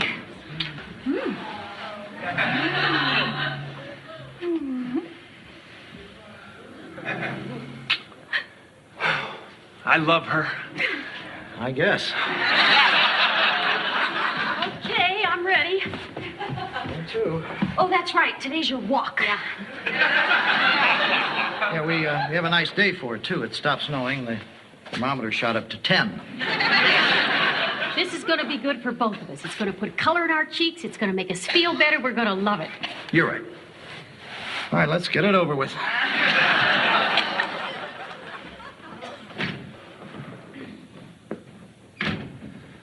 I can't believe I woke up this morning engaged. Neither can I. Let's talk about what kind of wedding we're going to have. I had a thought about that. Uh-huh. Now, it's all assuming you agree, of course, but picture this. You and I, and a party of, say, 700, are married at dusk in the shadow of the Great Pyramid at Cheops. You're joking. No, I'm seriously thinking about it. Blake, come on. Honey, this is our wedding. Don't you want to make it a day to remember? I think I'm going to remember our wedding no matter where it happens. But it ties in so great with the honeymoon. What's the honeymoon? All right. Now, it's just a thought. But we take a cruise. I like that. In a reed boat across the Atlantic. You, me, and Thor Heyerdahl. Blake! It's great. Nobody's ever done that before. Not even Thor Heyerdahl. Blake, what's the matter with you? Why can't our just getting married be enough? Well, what's wrong with making it a little exciting? I mean, what do you want, honey? Family and friends in some rinky-dink chapel followed by a week in Niagara Falls? I think that sounds charming. Niagara Falls? I go there to be bored. You'll never change, will you? What are you talking about? Why do you want to marry me? Why do I want to marry you? I want to marry you because... Because I've always been something you couldn't have. And now that I've agreed, you're looking for something else you can't have. All I'm looking for is a little adventure. You're looking for things that'll kill us. Gee, Leslie, I was all pumped up about this. Now what do we do?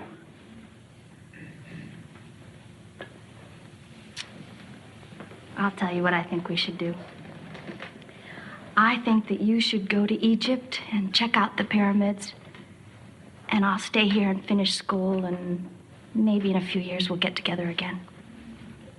Let me see if I understand this. You're dumping me. Yeah. Now I want you even more. Leslie, what did you expect? That I would walk out that door and forget about you? If I have to, I'll come back here and win you all over again. In fact, that sounds even better. That's what I'll do. I'll come back and win you again. Oh, God, this is gonna be great.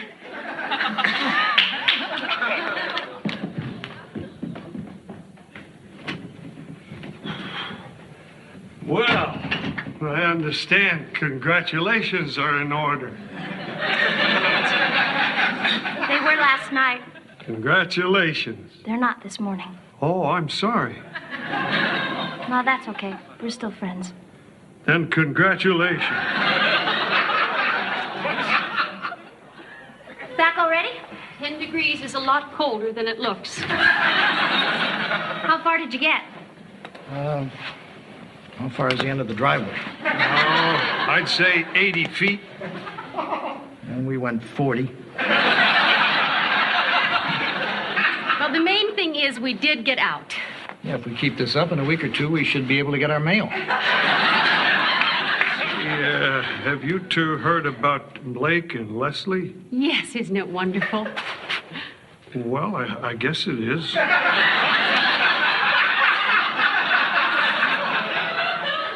Blake and I aren't getting married after all. What? Oh, no, that's terrible. See, that's what I thought. We both thought it over this morning, and we decided that it would be better if we just waited a little longer. Or maybe a lot longer. Oh, Leslie, I'm so sorry. No, it's fine, really. Look, I know this has got to be rough, Leslie, so, if you want to be alone or take the rest of the day off. It's okay, Dick. I mean, breaking up was my idea. I think I'll feel better if I could just keep on working. I'll start breakfast. I'll help you. If you love something, let it go. If it was meant to be, it'll come back to you. Thank you, George. Makes me feel a lot better.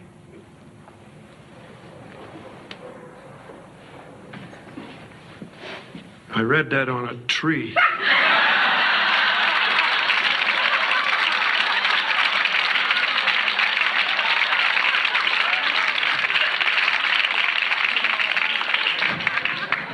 Well, I did it. Did what? Got engaged to a woman I don't love. What are you talking about, Kirk? I took your advice. I got even. I never said get even. Well, whatever you said. I went out last night and started proposing until I found a woman who would marry me. What kind of woman would marry a stranger off the street? Not tops. Leslie broke her engagement with Blake. Can I use your phone?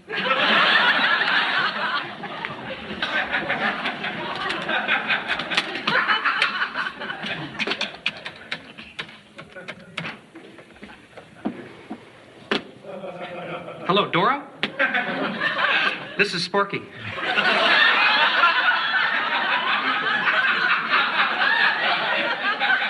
Listen, I know it's early, but I wanted to catch you before your truck pulled out.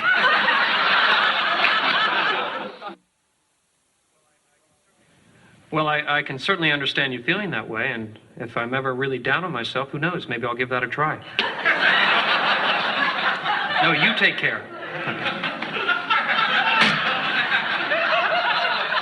Well, Dick, leave me to Leslie. I'm ready to pledge my troth. I think she wants to be alone, Kirk. Right. You know what I think I'll do? I'll go into town, I'll order some flowers and have them delivered with a little card that says, whatever happened, you've still got a friend. That would be classy. Thanks. If you want to split this, I could have it say friends.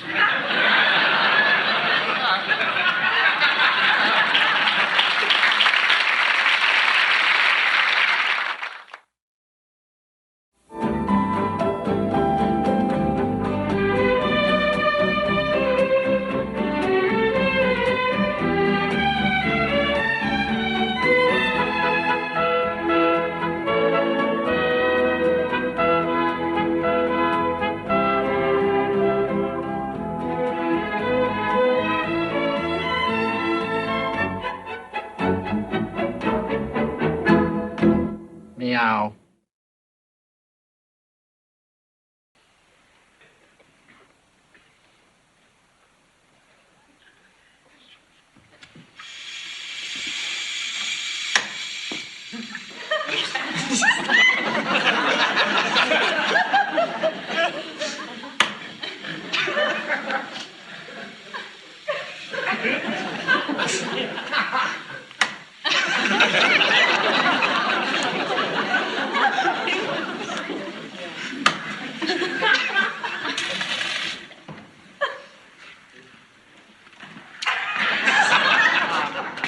George, have you seen Joanna?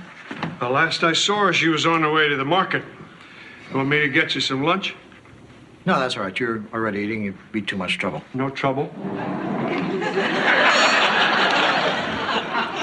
in that case.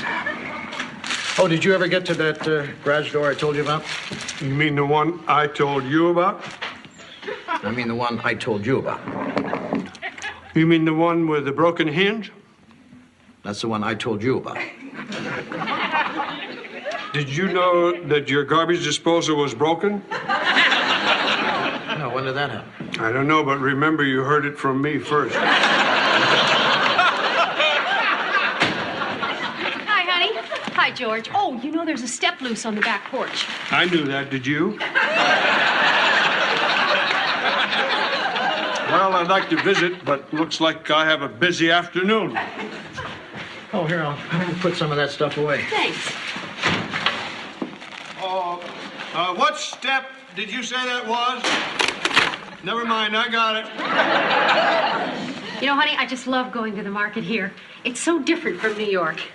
Where did these go? You know, they actually have a pickle barrel. I mean, right in the middle of the store, there's this great big wooden barrel with all these pickles floating in it. And you just stick your hand in and grab one. Isn't that charming? Oh, that's great. I love fresh pickles. Where are they? didn't get any.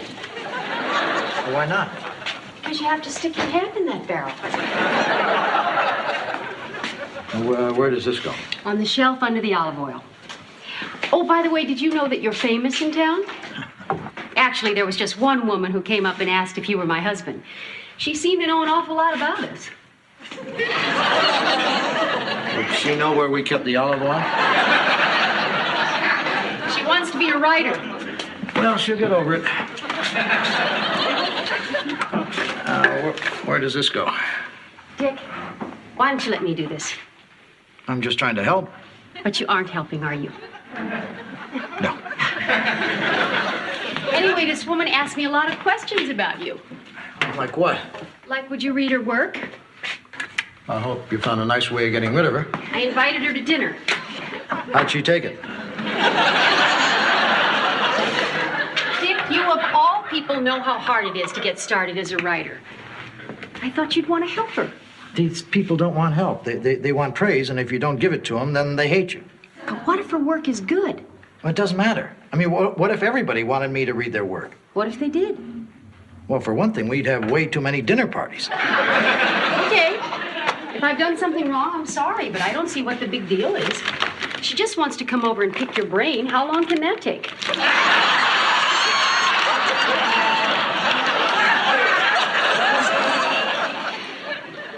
I just love what you've done with this place. Oh, we really haven't done that much. Well, that's what I mean. You haven't done anything.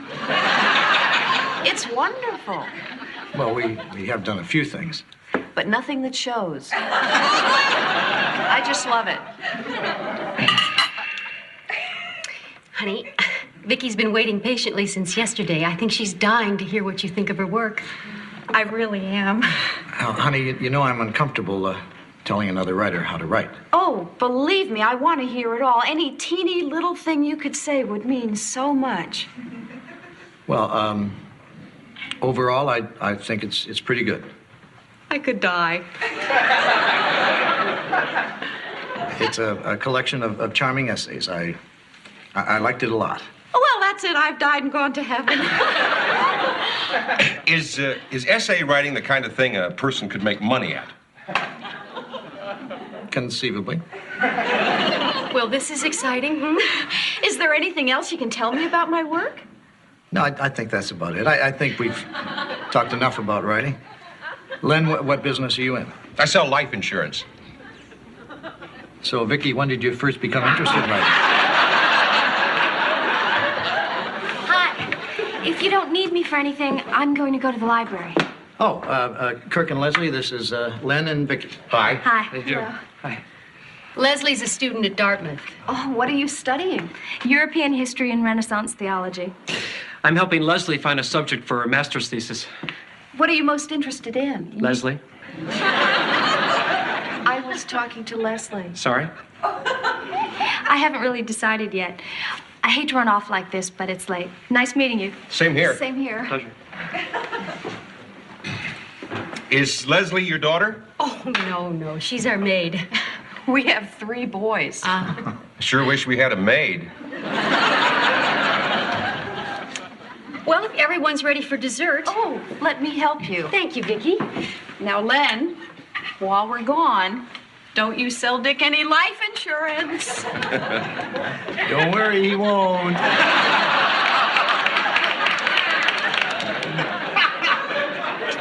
Well, this is really nice. Good food, new friends. Let's get to the point, Dick. You think Vicky should keep at this writing thing? I'm afraid I'm not following you. What I mean is, can she make it?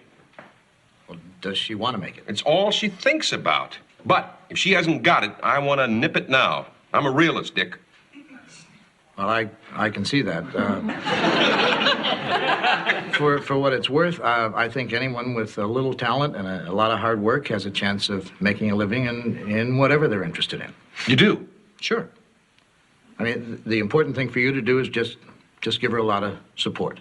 Well, how would I do that? Well,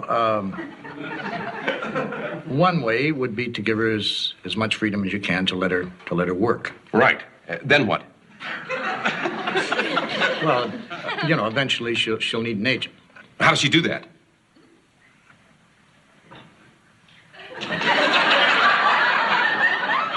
I suppose I could make a couple calls. Vicky, guess what? Dick's gonna get you an agent. I didn't quite say that. Am I ready for an agent? Well, there's still a few rough spots, and you may need a few pointers, but... Where would you get those? Yeah, where would I get those? Well, I guess we're talking about another professional writer. And I guess we're talking about me. You do that, too? This guy is incredible. Honey, this is so nice of you. Now, Dick, if this sounds pushy, you just say so. But when are you going to do this? Soon. Tomorrow? Tomorrow would be soon. Tomorrow it is. I can't wait. I feel like we've launched a career. Oh, and just think, if it hadn't been for Joanna, none of this would have happened. That's true.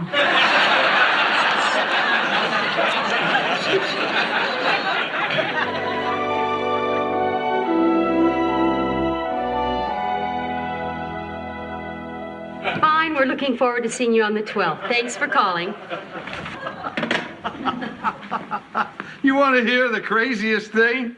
Sure, why not? You know how I said the garbage disposal was broken? Yeah? It wasn't. I just had the switches mixed up. Every time I turned on the garbage disposal switch, I was really turning on the light switch, and vice versa. So you didn't have to fix anything? Not after I rewired the switches. Hi. Hi. Hi. Well, hello. Honey, the Bixels are here.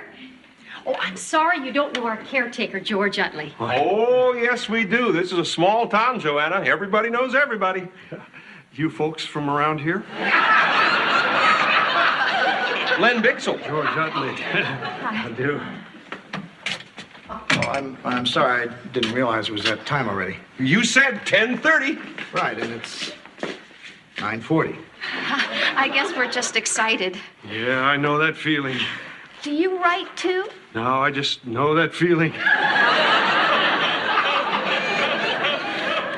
Have we got a surprise for you? Really? Yeah, but first I want to make sure I got this straight. Now, Dick, you did say you liked Vicky's work, right? Right. And you did say that anybody with a little talent and a lot of hard work had a chance of making it, right? Right. And you're standing by that. I guess I'm standing by that. Well, then you're going to be happy to learn that from now on, Vicky is going to devote as much time as she needs to her writing. No more cooking, no more cleaning, no more marketing. I'm also giving up the responsibility of the boys. How can you do that? Take a guess. You're not thinking of leaving them here? No. Len will be home with them now. Len. Yeah, you were so encouraging about my new career that, well, you tell him, Len. I quit my job.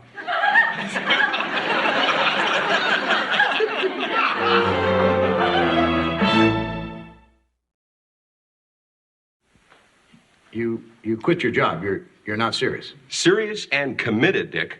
Where do we start? I think we start by getting your job back. Can't do that. Why not? I lost all my benefits when I quit. It'd be like starting over. Well, then start over. The company won't let me. They're funny about people leaving. I don't understand how you could do this. Well, Dick said Vicky could make it. That's all we needed to hear. Wait a minute. I never said that. When I asked you if we had a chance of making it, you said sure. I said sure, meaning stranger things have happened. You didn't say that. You said sure. Anyway, we talked it over and think this is our one chance to really roll those dice, go for broke. Right, kids? Honey, before they think we've gone crazy, we do have a little money put aside. I mean, why else do you build a life savings? I know it's none of my business, but how much life do you have in your savings? 45 days.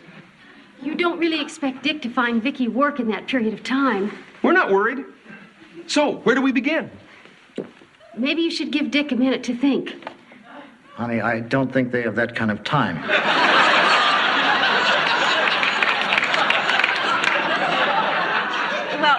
It's too late to turn back now, so why don't we just start working? I guess we better. Why don't I make some coffee? Sell a lot. That's what Vicky used to say to me when I went to work. Come on, kids. Oh, wow. This is great. Every writer should have a study like this. Well, it took me 22 years to get this one. I hope I can make it quicker than that.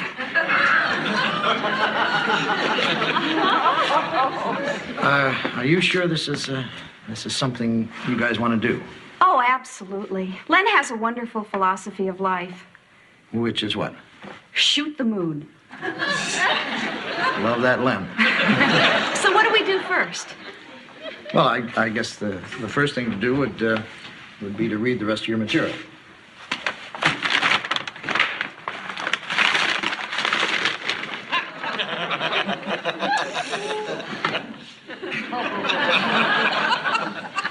I try to write 5,000 words a day. That's more than Hemingway wrote. Well,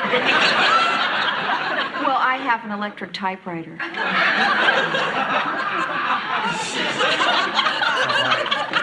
Why don't I get to this later tonight? Well, let's start with Calling your agent? right.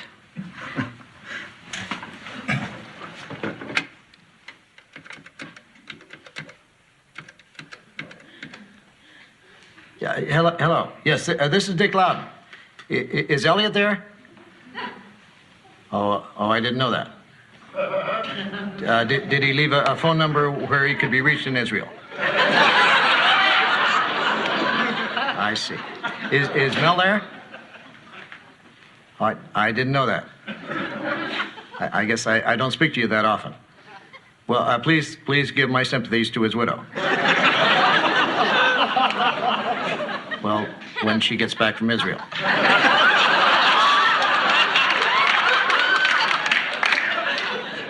Is there anyone there I can talk to? Would you have him call me, please? As soon as possible. Well, that's the only phone call we can make. Now what? Well, we sort of started the ball rolling. Why don't we take a break and have some of that coffee?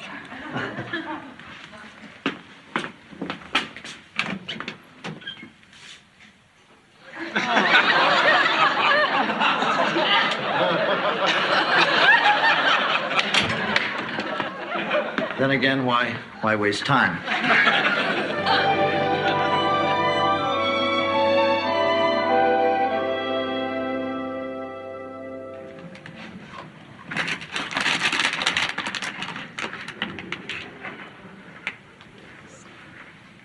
Dick? What are you doing? Eating? Eating what? Raisin Rascals? I thought the Bixel boys ate all of those. I hid these. Where? I'm not telling. Honey, this is the third night in a row. It's 2 o'clock in the morning and you're not in bed. Joanna, you know I feel restless whenever I ruin a family's life. I'm sorry. This whole thing is my fault. No, it's my fault. I mean, when you first told me you invited him to dinner here, I should have said right away, Joanna, I'm leaving you. How did we ever get into this mess? We got into this because we're pushovers. We're chumps. I mean, we should have a sign right out in front. Stop here. See the chumps. Well, we just never should have let it go this far. I don't know. Somewhere in the back of my mind, I always felt I could pull it off. No one could find somebody, an agent and a publisher, in 45 days. Gore Vidal could. Honey, you're not Gore Vidal. I know that now. So what are we going to do? I don't know. I do know I can't spend one more day alone in that room with Vicky. I mean, I don't know what kind of advice to give her. I don't have any anecdotes. I mean, you know the autobiography I was always going to write? Forget it. I have nothing to say. You think it's any better out there with 5 hopeful faces staring at the door? I thought there were just 4. Lately, I've been joining them. Well, there's only one thing we can do. You're talking about telling them the truth, aren't you? Well, we don't have any choice. I mean, at least if we tell them now, they have time to recover. Why is this so hard for us? It's hard because they trusted us. I mean, these are 2 innocents who put their lives in our hands because, well, they thought we could help them. And now we have to tell them we can't. How do you think they'll take it? Put yourself in their place. How would you take it? Well, I think I'd say I understood, go home, then be miserable for weeks.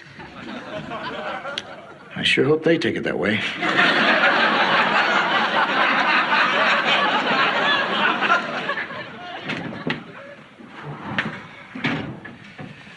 Yo, Joanna. Hi, Kirk.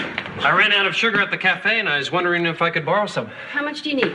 Enough to fill 25 of these? See you later. I'm off. Where are you going? Skiing. Great. Listen, on your way back, why don't you stop by the cafe, and I'll make you a nice hot chocolate. Sounds good. I'll also need a cup of cocoa. Morning. Hi. Morning. You remember Kirk? Oh, yeah. You remember the Bixels? Right, the people who were throwing their lives away. And these must be the innocent victims. Kirk, you remember where we keep the sugar and cocoa, don't you? No. Well, why don't you search through every cupboard we have till you find it? Okay. Morning, Maestro. Ready to get started? Well, before we begin this morning, I think there's something we should talk about. Gather around. The master speaks. I think it might be better if just the adults heard this. You're saying get rid of the kids? Hey, fellas, Daddy saw a bear outside. A bear? Let's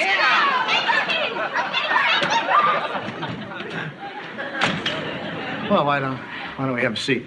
Okay. I really don't know how to begin. I want to be honest. Joanna and I haven't had much sleep the past few days. Dick, if you've got something on your mind, let's hear it. Well, maybe the best thing is just to go straight through it. This whole thing isn't working out. Oh, God. Oh, now, honey. Oh, God. Don't be upset. Oh, God. Oh, God. Vicky, take it easy. Why don't you think this is working, Dick? Well, I don't think the two of you realized what you were getting into. Oh, God. I mean, it takes time to be a writer, and 45 days just isn't enough time. Would it help if you had more time? No. I really hate to say this, but there's nothing more I can do. Oh, God.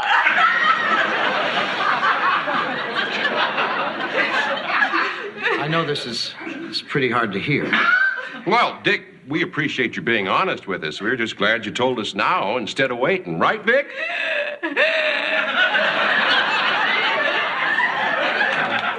I wish I could tell you where to go from here. Well, I guess I'll go back to selling insurance. I thought you couldn't go back. Well, I can't go back to the same people, but there are a lot of insurance companies, Dick. And fortunately, you're in good hands with all of them. Vicky, I hope this doesn't discourage you about writing. Oh, no. I'll keep writing as long as there's electricity.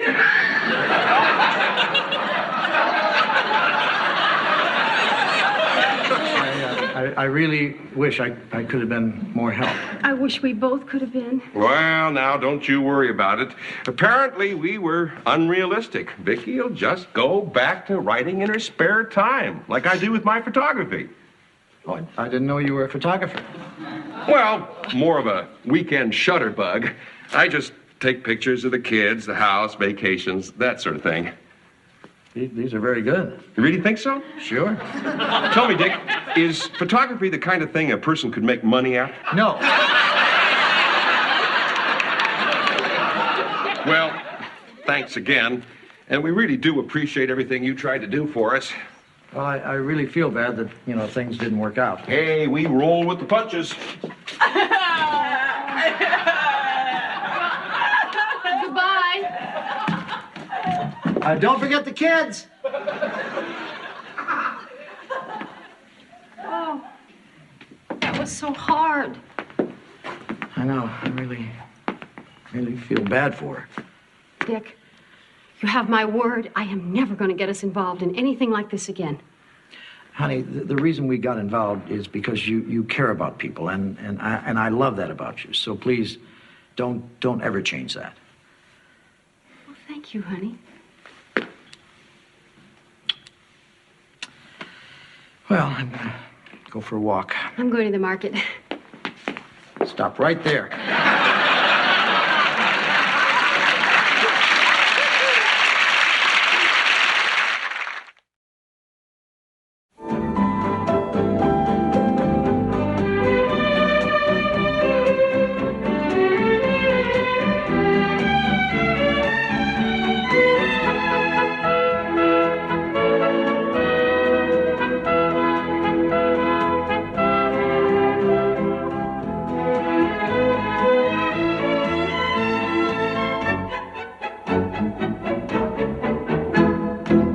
Meow.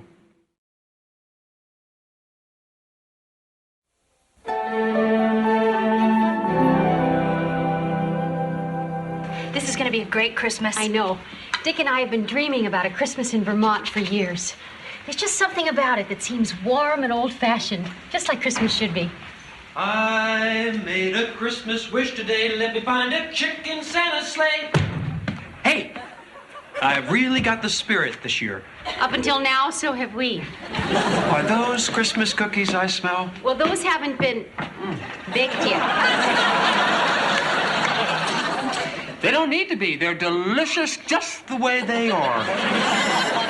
Kirk? Wouldn't you like to spit that out?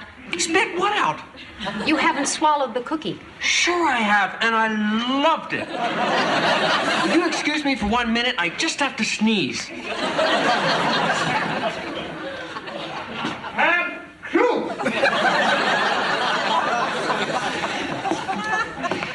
So, can I count on all of us being together for Christmas tomorrow? Sure. Should we all cram into the Minuteman for burgers, or should I just come over here? Why don't you just come over here? You know, this is going to be the best Christmas I've ever had. Me too. I'm going home. What? I'm going home. You're going home?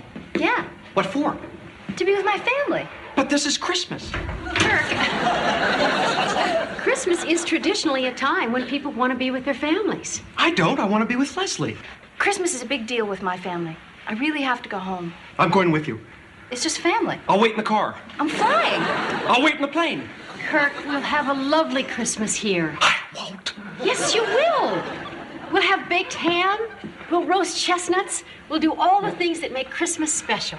Fine, but I'm going to be drunk. Well, we're off to get the tree. Isn't this exciting? We're going to have our own fresh-cut Christmas tree. George, I bet you know the best place to get one. Well, the best place is Guy's Market, but Dick has this thing about cutting down his own. Well, it's just something I've always wanted to do. You know, we'll hike out in the woods, we'll smell the pine, breathe the fresh air. I mean, this is the way people used to celebrate Christmas. That was before they built Guy's.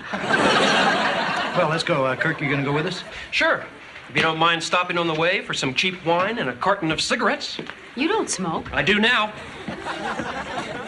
I take it you broke the news about going home. Yeah. Oh, honey, Mrs. Thomas called, and she confirmed all 24 members of the Silverbird Ski Club for this afternoon. So we're going to have a full house for Christmas. Great. Sounds like everything's working out perfectly. Oh, I almost forgot. Your mother's fruitcake arrived. You throw it out? Yeah. Good. Well, we'll see you later.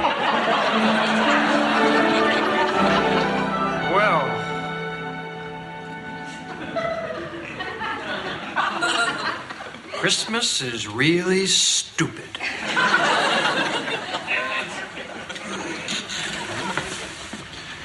I think that does it. Joanna's gonna love this tree. You know, every year in New York, she used to go crazy decorating our apartment.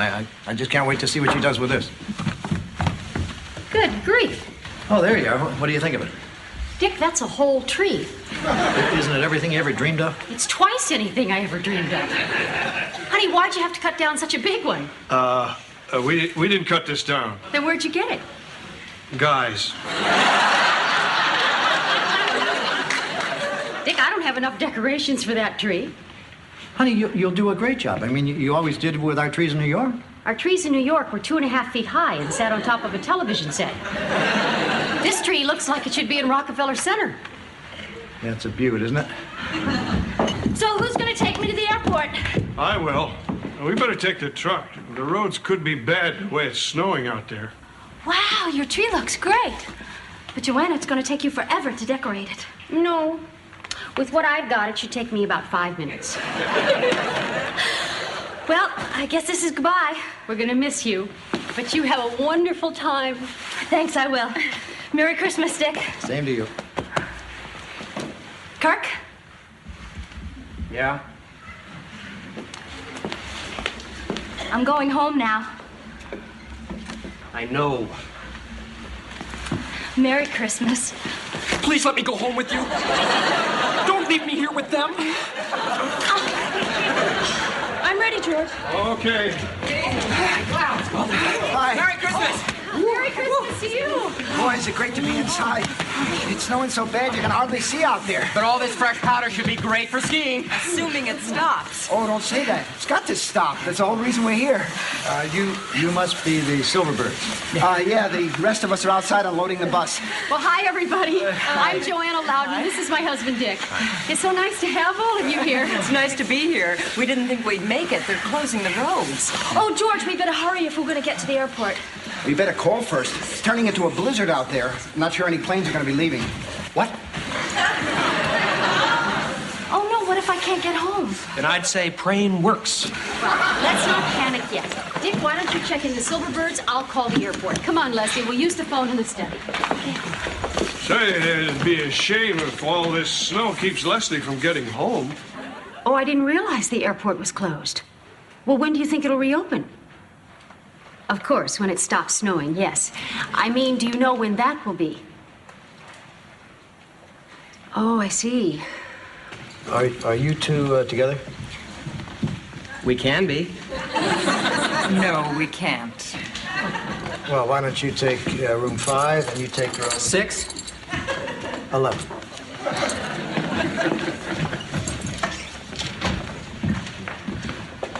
Oh, what's the word? I'm stuck. The airport's closed. I'm not going home for Christmas. Joy to the world, let me grab your bags. Look out! Gangway! Leslie can't go home! Look out! Gangway! Leslie can't go home! Look out!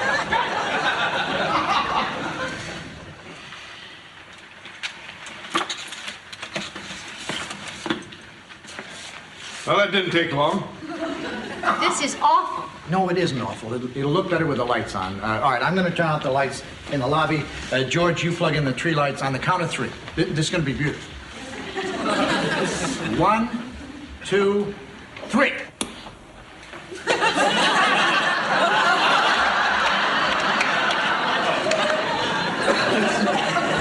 Are you sure those are all the decorations you had? Maybe popcorn would help. It might. Everything looks better on a full stomach. George, she meant to string on a tree. We're never going to ski. We're going to sit on our duffs this whole vacation. No, you won't. I'm sure the snow will let up and you'll be able to ski. How do you know that? I don't. I just made that up. But I mean, it's Christmas Eve. I think we ought to think positive. Well, I just told my parents I'm not coming home for Christmas. This is just turning into a terrible Christmas. No, it isn't. It is if you want to ski. All right, look, maybe things haven't turned out as perfectly as we wanted them, but I mean, maybe we don't have enough decorations to go on the tree, and maybe Leslie isn't going to get home, and And maybe the ski club won't go skiing, but I mean, it's still Christmas Eve. This is still New England, and we're still together. I don't even have a place to stay. You rented my room. Leslie, you're welcome to stay at my place, and if that makes you feel uncomfortable, we can get married.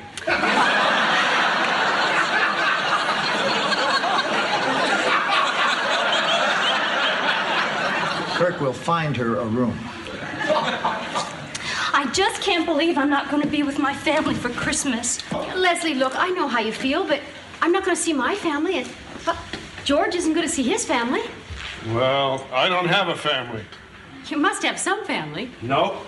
No parents, brothers, sisters? Nope. No aunts, uncles, cousins? Nope.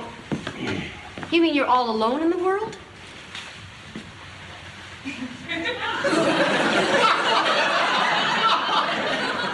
I'm all alone in the world. Oh, George, I'm sorry. I can't believe it. I'm all alone in the world. Good, Joanna. Now they're both depressed. I just thought of something else. If the airport's closed, that means your parents can't get in either. You're really on a roll, you know that? This is a terrible Christmas. Hey, look, everybody, quit saying that. This could be a great Christmas. It would take a miracle to make this a great Christmas. Boy, it's cold out there. Can I help you?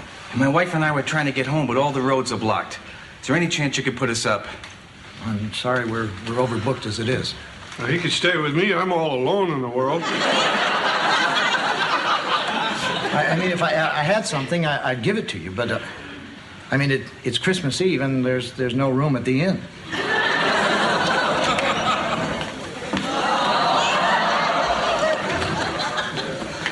What'd they say, Joe? Can they put us up?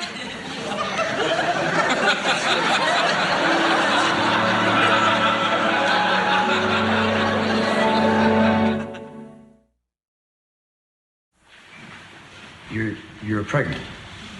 I know. Let me get this straight. This is Christmas Eve, and you show up with a pregnant wife, and there's no room at the inn. You know, I thought about that too. It's kind of close, isn't it? But she's not due for 2 weeks. Listen, you'll take our room. You're kidding. No, that's a wonderful idea. Oh, we wouldn't want to put you out. On behalf of innkeepers everywhere, I think we owe you one. Leslie, why don't you show them where our room is? Oh, we really appreciate this. Yeah, really. Thanks a lot. Thank you. Is this your first baby? Yes. Any names picked out? Well, if it's a boy, Abraham or Isaiah. If it's a girl, Tammy. Listen, Dick, if you and Joanna need a place to stay... We know, George. I just heard on the radio. They closed all the ski lifts for tomorrow. Oh. Well, that's it. You can throw this Christmas in the trash. I don't believe our luck. We're sorry. Joanna, you don't have to apologize. I'm sure they're not blaming us. Hey, just because we're snowed in doesn't mean we still can't have fun. I don't know. I don't even have a TV in my room. There's no TV in any of the rooms. You think this Christmas is bad? Picture growing up in an orphanage in Nova Scotia. You grew up in an orphanage in Nova Scotia? I didn't say that. I said picture it. Anyway, I know a guaranteed spirit lifter. Let's have a tree trimming party. We don't have anything to trim a tree with. I'm surprised you even have a tree. Probably grew there. I have souvenirs over at the cafe. We can use those. You have Cupid dolls and rubber alligators. And it's all junk. Fine, Dick. You're the one with 24 angry guests. All right, get your junk.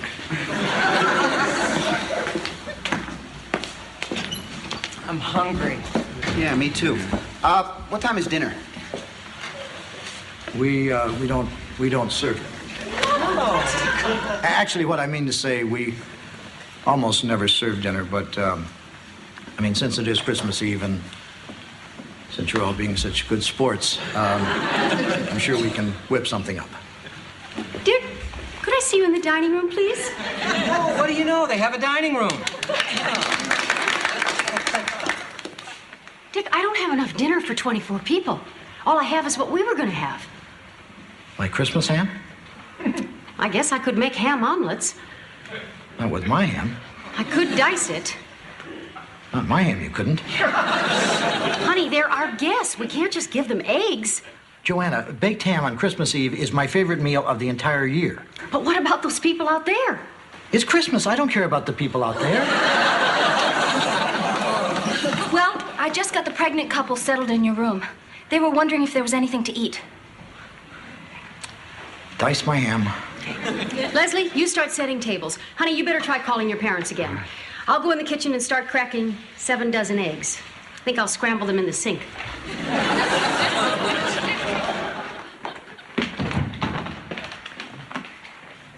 Dinner will be ready soon. Just relax and do whatever you like. George? What are you doing here? I wanted to be alone. George, I know you're feeling bad because you don't have any family, but I don't want you to think, that you're alone. I'm not? Well, a lot of people don't have family, but, the main thing is, even though you don't have blood relatives, you still have us. That's true. And just think of us as your family. Do you think of me as your family? Sure. Do you love me?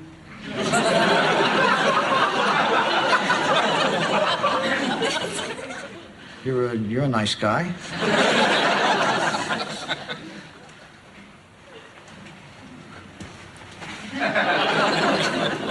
Gee, thanks. Now, if you'll excuse me, I have to call my parents. Don't you mean our parents?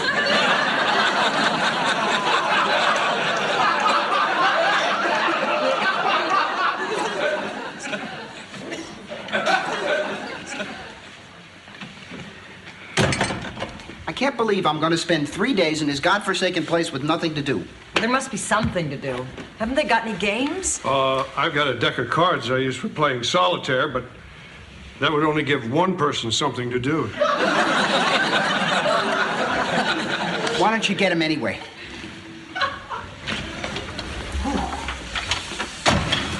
Here are the decorations, and there are plenty more where these came from. Come on, let's get with it. This is the season to be jolly. Okay. You're down about not being able to ski. But I've got my woman, I'm feeling good, and you're not going to spoil it, okay? So let's get into the spirit and start decorating this tree. Maybe he's got a point. Might as well. We got nothing better to do. Okay. Now, who wants to be the first to hang a crab?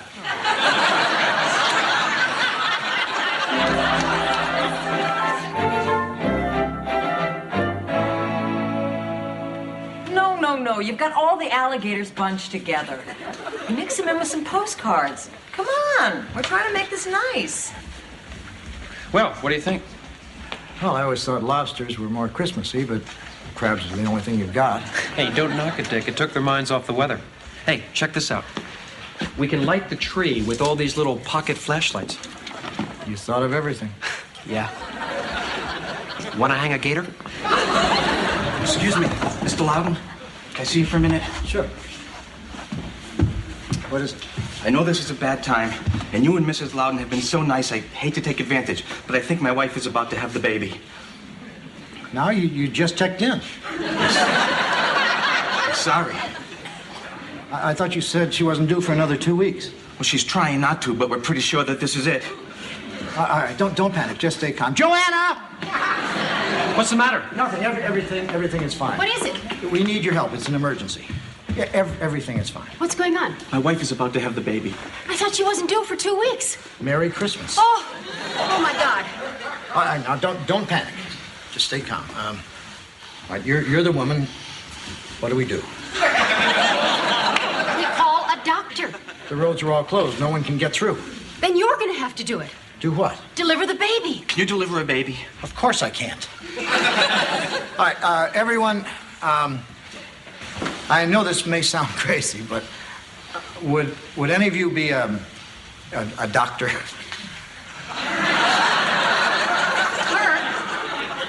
Sorry? Reflex? All of you are doctors? Yeah, it's a doctor ski club. Why? This man's wife is about to have a baby. Oh, great! Something to do!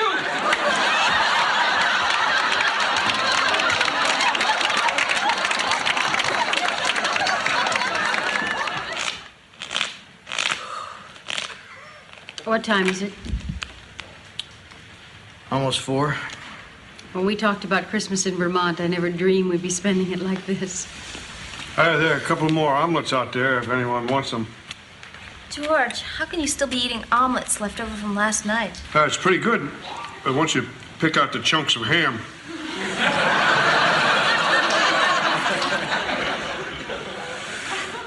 Pick a card. I'm too tired, Kirk. Pick a card, Dick. Okay, I'll pick one for you. What is it? 10 of clubs. Okay. Put it back anywhere in the deck.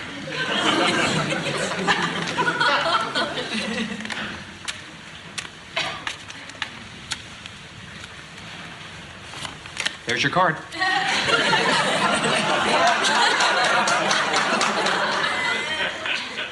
That is the dumbest card trick I've ever seen. It's the only one I know. I'd like to see that again. Hey, everybody, guess what? Your wife had the baby. You got it. What is it? It's a Tammy. Oh, congratulations. You must be so happy. How's your wife? She's fine. She wanted me to thank all of you. Let's face it, this could have been a real disaster. We could have been out on that road for who knows how long.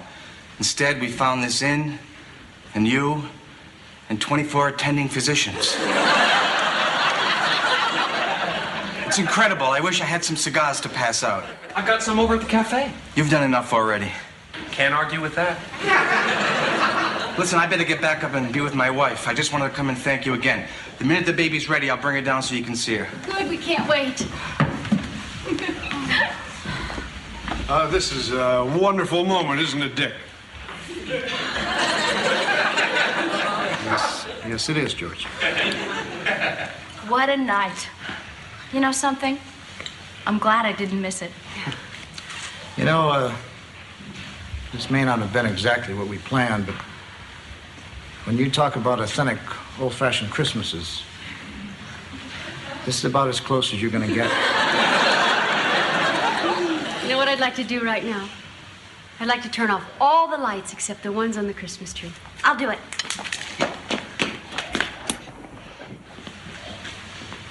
It's funny. All of a sudden, it looks kind of pretty. You know, does it that? I made a Christmas wish today. Let me find a chick in Santa's sleigh.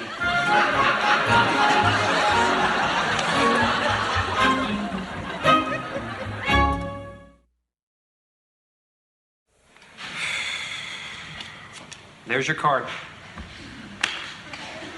One more time.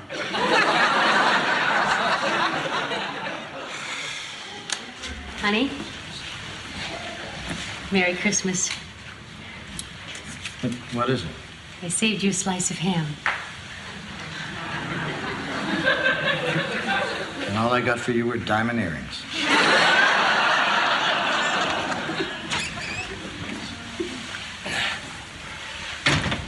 Excuse me. Hi. My car's stuck in the snow about a half a mile from here. I wonder if you could maybe tell me if I might call somebody who could help me out. Well, there's a 24-hour towing service. Let me call them for you. Oh, great. Thanks a million. Thank you. What's your name? Alan Wiseman. My two brothers are still in the car.